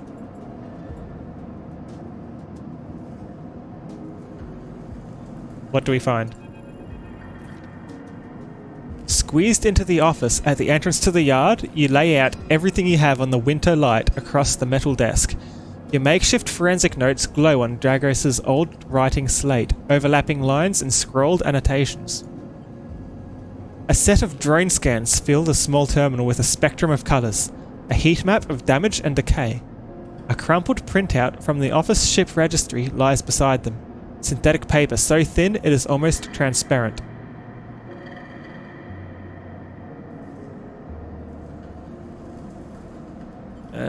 Monitor? Reactor failure. That is the verdict that anyone would have returned after a cursory glance at these stacked heat maps of the remains of the Winter Light. On the terminal screen, the ship is shown in section, blotches of colour marking the approximate damage the ship sustained. Dominating the view is a single blood-red rose radiating from the ship's fraction drive. A simple story, a catastrophic failure of the drive core, leading to a fatal hull breach. A well-documented failure, likely brought on by wear or misuse. But you aren't looking at the rose of the reactor. You are looking at a smaller, paler mark, one that might be easy to miss at first glance. It is thumbprint-sized and delicately placed over the control servos for the ship's main external airlock. It suggests a controlled, shaped explosion, one designed to punch through the hull and allow access to the airlock from the outside. You are looking at it because it is troubling you. I don't think this was a natural shipwreck here. Is Dragos buying from pirates or something? Let's look at the printout. A plain list shows the registration history of the Winter Light. The gaps between the entries tantalizingly opaque. Its first registration was a couple of thousand cycles ago on this very station, logged at the central hub. From here, the registry tells the story of a busy ship, one that rarely stayed on station for more than a few cycles, and often took on voyages that kept it away from the eye for up to 100 cycles. The Winter Light got little rest. Let's look at the slate. Your attempts at a reconstruction of the Winter Light before its fatal accident consists of a series of overlapping sketches and diagrams, showing possible layouts and configurations of the gutted cutter. This was no off-the-shelf model.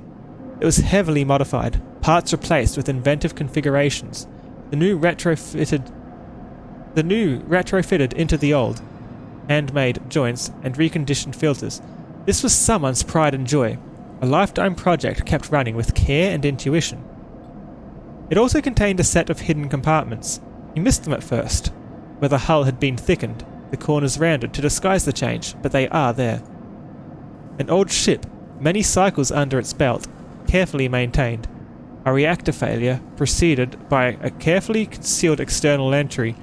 A suite of hidden compartments tucked away. This was the Winter Light, and this was its story. Hi, Super Sliver. But that's not the full story, because there's something else. It is little more than a list. A tiny chunk of data you're able to pull from the ship's systems. The main systems were fried, of course, but the Winter Light had a separate system, one tucked away in one of its hidden compartments. Armoured. Airwalled. This list, the only recoverable piece from the whole system, is a partial inventory. It details the contents of the hidden compartments. Some of it you recognize, some of it you don't. Shipmind ROMs, Shimmer, Cryo chain codes, and then the final entry. Passenger sleeper. You stare at the list on the terminal and try not to think about what it was like arriving here, in the cold for so long, half frozen in the freight container. Had this sleeper been smarter? Luckier? How had they convinced the Winter Light, a smuggler's ship if you ever saw one, to extract them from SNARP. Luckier, you laugh. There had been no remains found in any of the Winterlight's compartments. You had checked. They weren't so lucky, you guess. Not in the end. You hold up a vial of stabilizer to the light. Free stabilizer? We didn't even need to pay for that one. This was all you found in their compartment. A parting gift from SNARP. Well, it won't go to waste now. You put it back in your pocket. The thought still bothers you though. 2 ships carrying sleepers coming into the same yard. 2, one after the other. That feels wrong. You flick back and forth between datasets on the terminal thinking, and you see that thumbprint again. The mark of someone trying to get in. Someone who entered the Winterlight with precision and speed, and when they were done, left the reactor to clean up the rest. The thought of that person makes you shiver. Suddenly, the office door creaks open. Dragos stands in the doorway, staring at the equipment and notes you have assembled. What is all this? He snatches the slate from the desk, faster than you realize he could move. You running an investigation here? What am I paying you for? The drone on his shoulder starts whining shrilly, his anger passing to it through his implants. Is he hiding something? Hiding something? I'm hiding you, goddammit! And what are you doing for me? Digging around in my business? He starts shaking his head. I know you have a lot of questions, but this isn't the way. He turns away, muttering to himself. This is the last thing I need. Who's bringing the ships? Dragos freezes, suddenly angry. Why are you asking? You looking to get us both killed? We cut these things up. That's our part. Their part is something I don't want to know. Dragos seems to steady himself, and then turns back to you, the heat map of the reactor failure reflected in his headset's glassy eyes. I've given you a place to stay. I've given you work. He stumbles over the words, unsure what to say. There's plenty others who would have sold you on, turned you in, but not me. No. I appreciate that, but don't. He shakes his head. I'm not discussing my business with you. He quiets the drone. I've done well by you, and you've returned the favour. He straightens up and clears his throat. But this obsession you have with this ship isn't going to work for me. I can't have you making my clients nervous. I can't have you digging up whatever it is you are after. He sighs. You can't work here anymore. What about the Winterlight? He reaches over and switches the monitor off. Forget about the damn ship. You have enough to keep you up. Dragos reaches across you and flicks off the terminal. As the light of the monitor dies, a kind of eerie calm falls on both of you. Whatever this was, it is done. You made it out, Sleeper. That means you have to move on. Someone killed that ship and its crew. And you want to meet them? He shakes his head. We are done here. In the dark, Dragos' headset glints, and you wish for a moment you could see his eyes and meet them. Maybe then he would understand. You get up from the desk, and Dragos gathers the notes, stuffing them into a pocket of his overalls. He holds the door for you, his headset as expressionless as always. You can stay in the container. I won't take that from you. Don't come back. His tone is final, definite, with an edge of disappointment. You walk out of the office and then out of the yard, not stopping to look back. You leave the yard, thumbing the vial in your pocket, knowing that this, at least, guarantees you a little more time. We have no money. I don't know how we're going to get money now. And as you walk, your mind once again drifts to that person who killed the Winterlight, and whether or not that person will come for you. 3 point? Nice. Predictive reasoning. I feel like that's good to have. I feel like that's really good to have.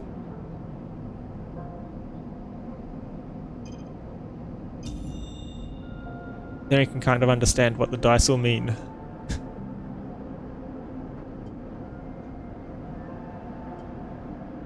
Oh, it's another upgrade point for a +1 to it. I see.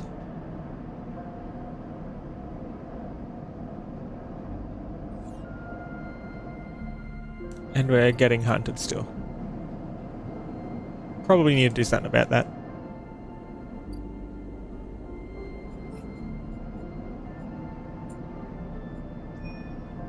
Aang has said that he'll disable your SNARP tracker if you can get to the bottom of his mystery first.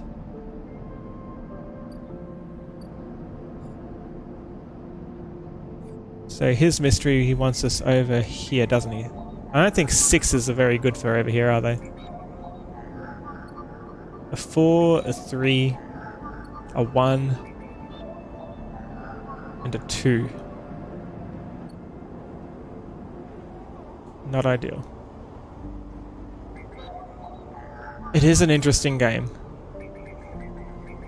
I wonder if we just didn't ask questions and worked to disassemble the ship. If he would have been less nervous and let us keep working there. 2 6s. We can do some good actions with these, actually.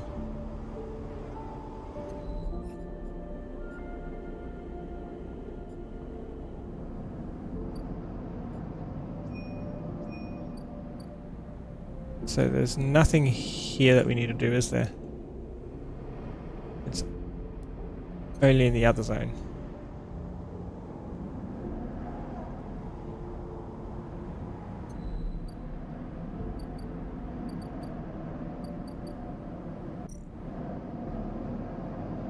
Need Solheim data. I have a stabilizer, I have scrap components, and I have a ship mind fragment. Be reassembled with the right tools and a few more fragments. Avenish data and an encrypted key.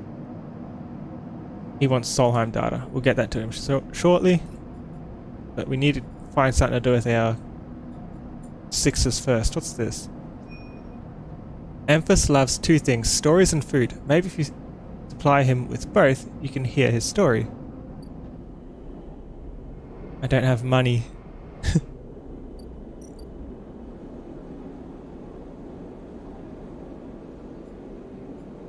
Yeah, I need money.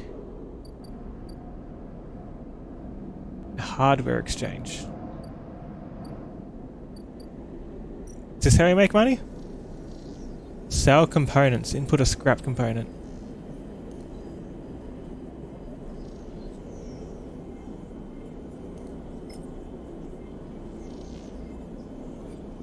What's the other one?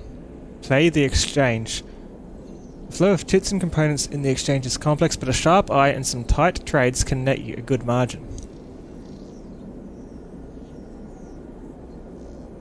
19 cryo to win, 11 cryo to lose. I think that's a good spot to put our 6s into for some cash. Let's see how much this gives us as well. How much can we sell for? 12. I'm more trusted as a trader after doing that. Let's do this. A 6 is guaranteed to be good. Extra cryo. 2 points to trusted trader. It's going to take us right there.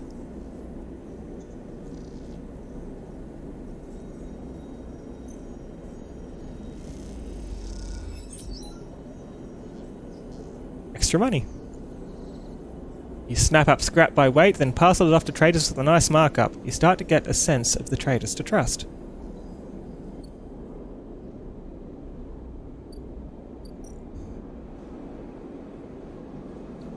I feel like it's better to eat tomorrow, so we're actually counting towards the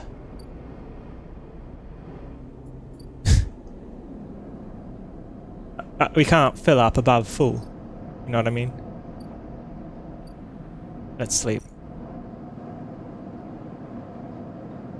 Inject stabilizer. Without regular doses of stabilizer, sleeper bodies actively decay. A corporate insurance policy to disincentivize escapees like you. I've got 1 spare. And they cost 100 cash. But 2 6s got us 50. 50 cash. Plus some scrap. Got us to 50. That's not too bad.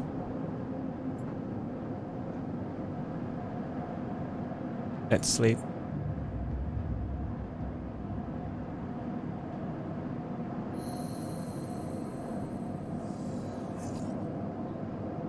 These are good rolls.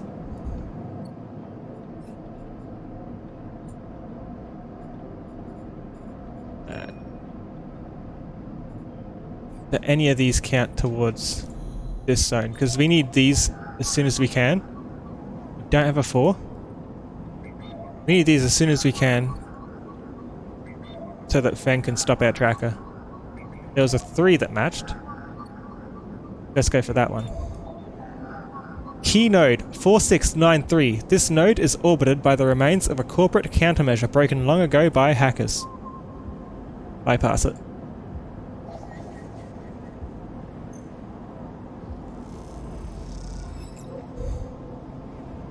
An encrypted key. No, was that outside the zone, was it? I need something in this Solheim area. I need a 2,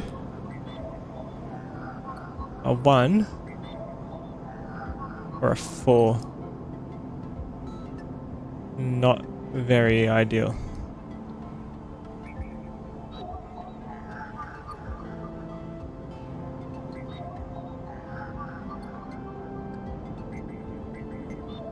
I don't think we can interact with any of the others at this point either. We have too many high rolls. This is a good place to go and we have nasty rolls.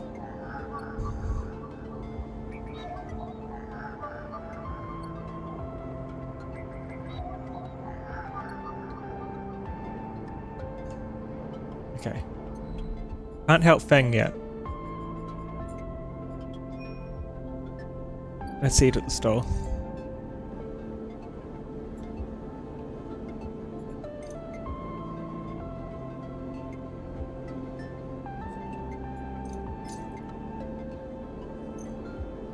At least it doesn't use our dice to do this.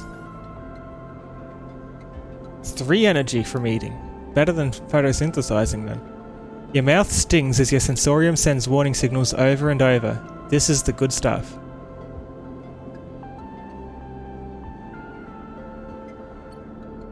We have to keep going there. Not all at once though.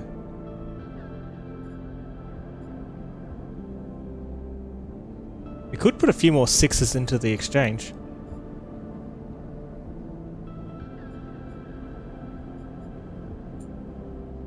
Feng wants to dig into old Solheim networks in search of secrets that could change the future of the station. Build a ship mind. You've heard of a fabricator owned by the Ort Exchange? With that and a few fragments you could build a shipment core.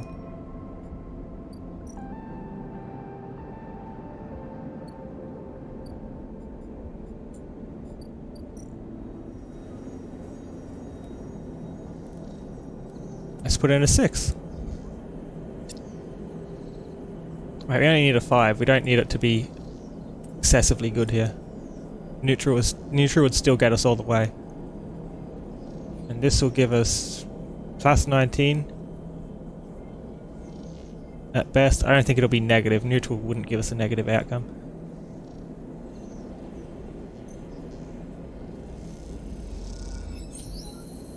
All 19. You snap up scrap by weight and then pass it off to traders with a nice markup. You start to get a sense of the traders to trust.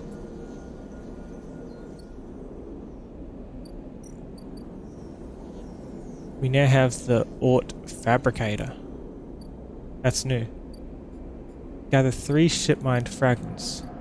Are they just from the traders here?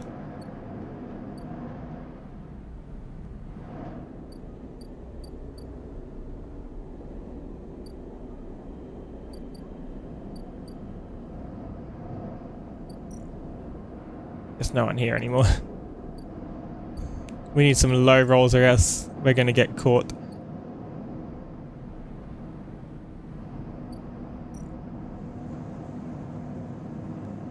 All materials and assist a shipbuilder.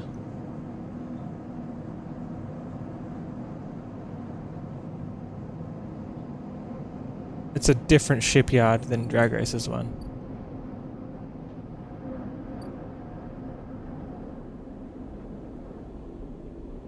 Where should we go then? Let's look at the fabricator. What do we need to do? Ship mines cannot be built from scratch, but if you have enough salvaged fragments... If you have enough, salvaged fragments can be reassembled with a fabricator. Takes 3 of these. We get more from trading. Okay.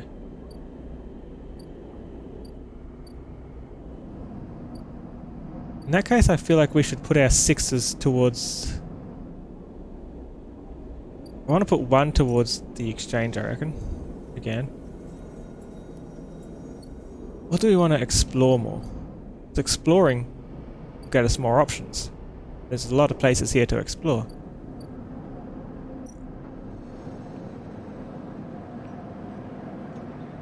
Steal dock plans. Or explore the rotunda. Plus 3 to dock watcher. Or we lose condition. Plus 2 to dock watcher. But we lose energy. I think we'll do it perfectly.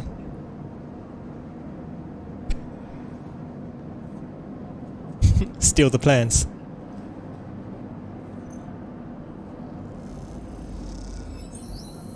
You walk into the security office on a shift change and walk right back out with the plans moments later. Simple. That's crazy. So how'd we do? Look at all these places we found! Okay. Stranded mercenary. A bar. Sealed dock. It was only easy because he put a 6 in there.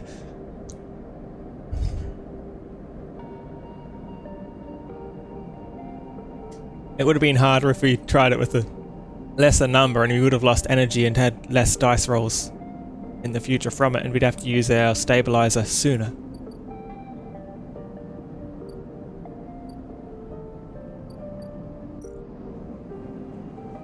Alright. Here we can buy rations. Tala keeps some expired Solheim rations behind the bar for those wary spacers who ask why the Overlook doesn't serve food. You're unsure if your frame can metabolize alcohol, but this fungal drink, fermented along the Greenway, seems like a good test for 6 cash. An Overlook regular. The Overlook isn't exactly a restaurant, meaning the only way you'll gain trust around here is with a stiff drink. Alright, so there's a few extra places here, huh?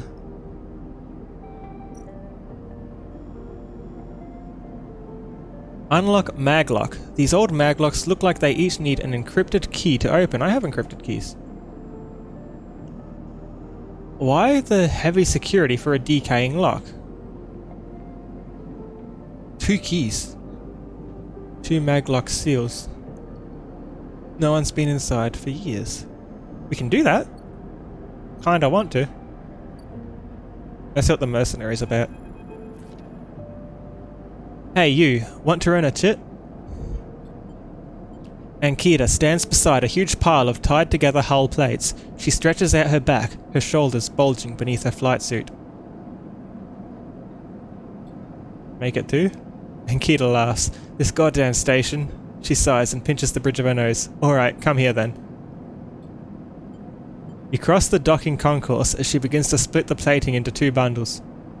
What is it with this place? She asks as she angrily lashes the massive plates together. Everyone wants their cut. She straightens up to an imposing height, her armor plates creaking, and looks you up and down. Or is it just that you all think I'm an easy mark? We all need to survive. Ankita softens. I get it, I do. She shakes her head. But if I could go just 1 cycle without some jumped up grifter trying to take me for an idiot, then that would be nice. Ankita hoists 1 bundle of plating onto her shoulder. Come on then. Enough chat. You've got to earn those chits. You struggle to shoulder the plates, but you do eventually. Ankita gives you a look. Ship's this way. And she sets off down a gantry at impressive speed. As you catch up to her, she turns down a passage, pushing through a small crowd of stevedores? I don't know what that word means. Why are you doing this yourself? You mean, why aren't I hiring those good folk? She nods back at this. This word again. I've paid Havenage enough. They're currently rinsing me for a mooring I can't vacate unless I either fix the ambergris or sell it off as scrap. Is that your ship? You catch on fast. She gives you another of her looks.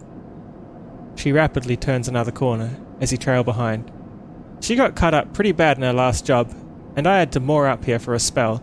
But since then it's only gotten worse. Someone got in and sliced the core from our ship mind, so now she's gone dark. She shifts the panels on her shoulder. The upshot is that I'm short one ship mind with a ton of repairs to do, and the rest of the crew signed off the moment they got wind I'd been stranded. So yeah, it's been a time. Can I help? I don't know. Got a ship mind tucked away on that frame of yours? For a moment you aren't sure if she is serious.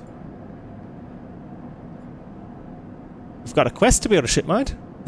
Ankita swings the plates from her back, almost knocking you over in the process. This is me. She holds the second bundle off your shoulder. You're the first person I've met here who might actually be considered helpful. She pauses, chewing her bottom lip. Look, you want to help? Come see me. I need a hand putting Amber back together, and you don't seem like the type to try anything stupid. She's talking to the person who literally just walked into the security room and stole the plans. Yeah, we wouldn't do anything stupid. She passes the bundles of plates through the ambergris's outer lock and then turns back. Just don't go spreading all this around. Ankita throws you a couple of chits. She gives you a parting nod and ducks through the doorway. Alright, get out of here, she calls back, and the lock slams shut. It really was 2 chits. Good thing we asked for 2. That's new. Rewired drones.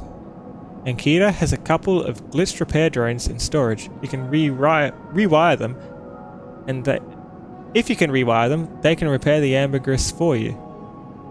Or we do it the hard way, I guess. Ankita needs all the help she can get with the ambergris. Pockmarked with damage, the hull is a good place to start.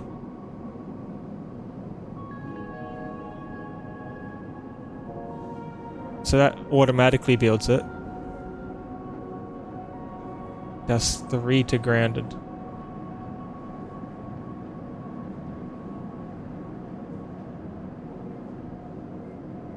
Tricky. We could do it, but I don't think we want to. It'll only bring it up 2 and we need 8. Too much of a commitment just yet.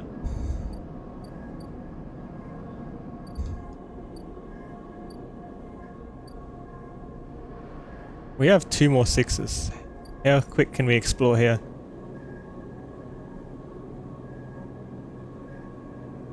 Maintained by the residents, the ramshackle blocks are always in need of repairs. Helping out is a good way to make friends. That'll just help out with energy. Low ender. The clack of filter cats can be heard in every concourse in the low end, as the residents play rotating rounds of this game for cryo. Let's play it. Wait, we need 8 here to find more in that zone. And from here, we need 8. No, we just need 6 from here. So this is easier, actually.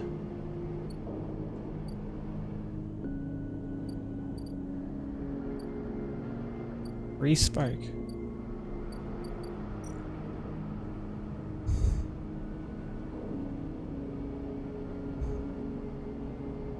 Lose 2 energy or lose 1 condition. I feel like losing 2 energy would be a bigger thing, but danger. We're better off doing the dangerous one when we've got 6s, right? We'll never see what it does.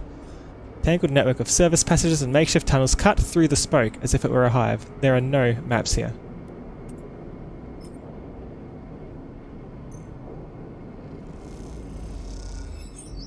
Somehow, deep in the spoke you come across a thoroughfare, lit by work lamps where groups pass back and forth with ease. Wait, there's more quests. Fix the ambergris.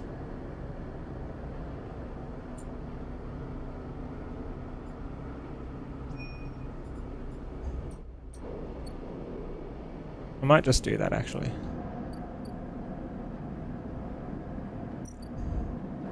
Might as well help him out.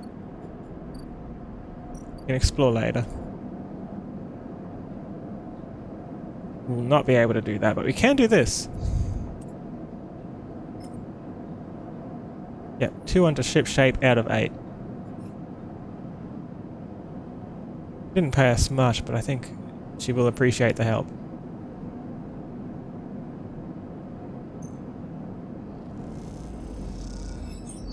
With Ankita's help, you systematically isolate, remove, repair and reseal the hull plates. Amber looks better and better by the hour. We've done it twice over.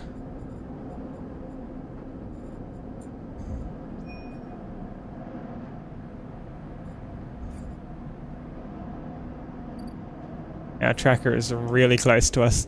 They're probably just like pulling into the docking station right now, aren't they? Midline Freight Hub. That's what we unlocked for exploring. And we're not good enough to do anything here. That's crazy. We don't have enough interface points. Stealing shipments from Midline is going to be picked up fast, even if you are careful. Their systems can't be fooled for long. Random items or cryo.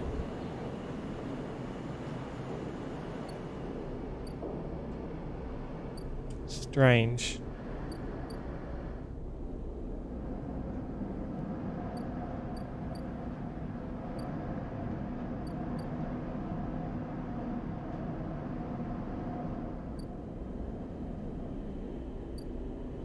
We can eat again tomorrow. We sleep between eating, we're not wasting the cash, it's going towards our energy.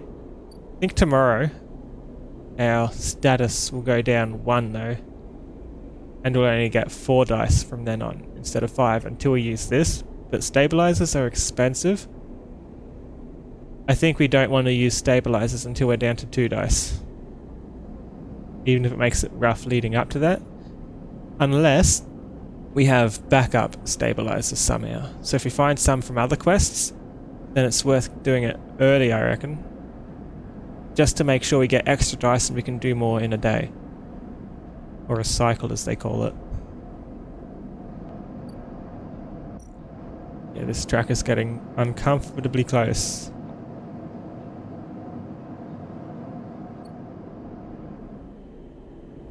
No one here we can trade with or anything, is there? They're all out. Probably should have done some trading when they were in. But that, I think it used dice rather than cash to do those trades.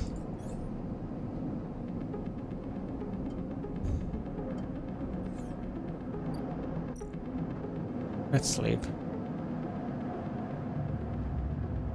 And now we're going to get just 4 dice, right? Is it going to be high or low dice? If it's low dice, we can help stop the tracker. We got a low dice, that's what we needed. I hope that's the one we needed.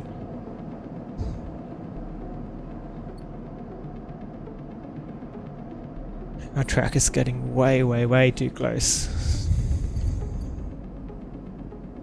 The merchant freighter. So that's finally come in.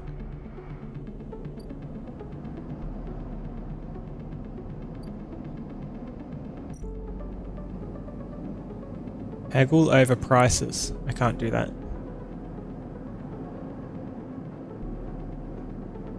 Buy shipmine fragment for 60 cash. Those are expensive, aren't they? I could get them though. But we can only buy 2 at a time, even if we've got the cash. The merchants haggle with stevedores and pilots as they try to get their goods into the bright market. That's just how long it takes them to come back if we don't get it now.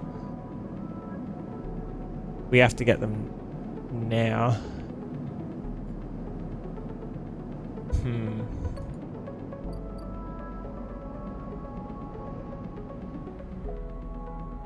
Interesting. What a fun game. I think that's where we'll stop for now. Stay tuned, we'll roll the credits and we'll do a raid. Let's just put me back to where I belong. Nice. Credits first. Hope everyone enjoyed the stream. I like reading. Thank you to Sir Dragon for the follow, and Twizzle for the raid.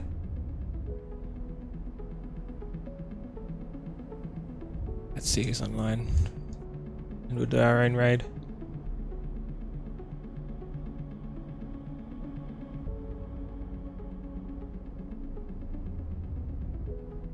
I'm liking it too. I feel like trying a handful of different games. But if you ever want me to come back to any specifically, then there are those channel points while I am hopping between games for the next stream.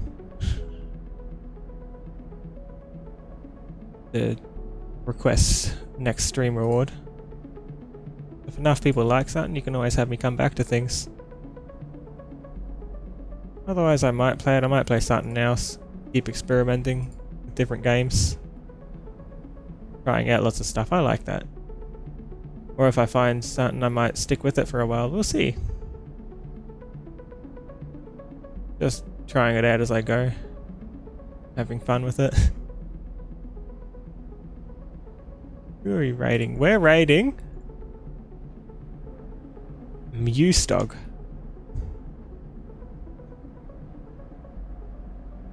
Thanks for watching, everyone. I hope to see you again next time.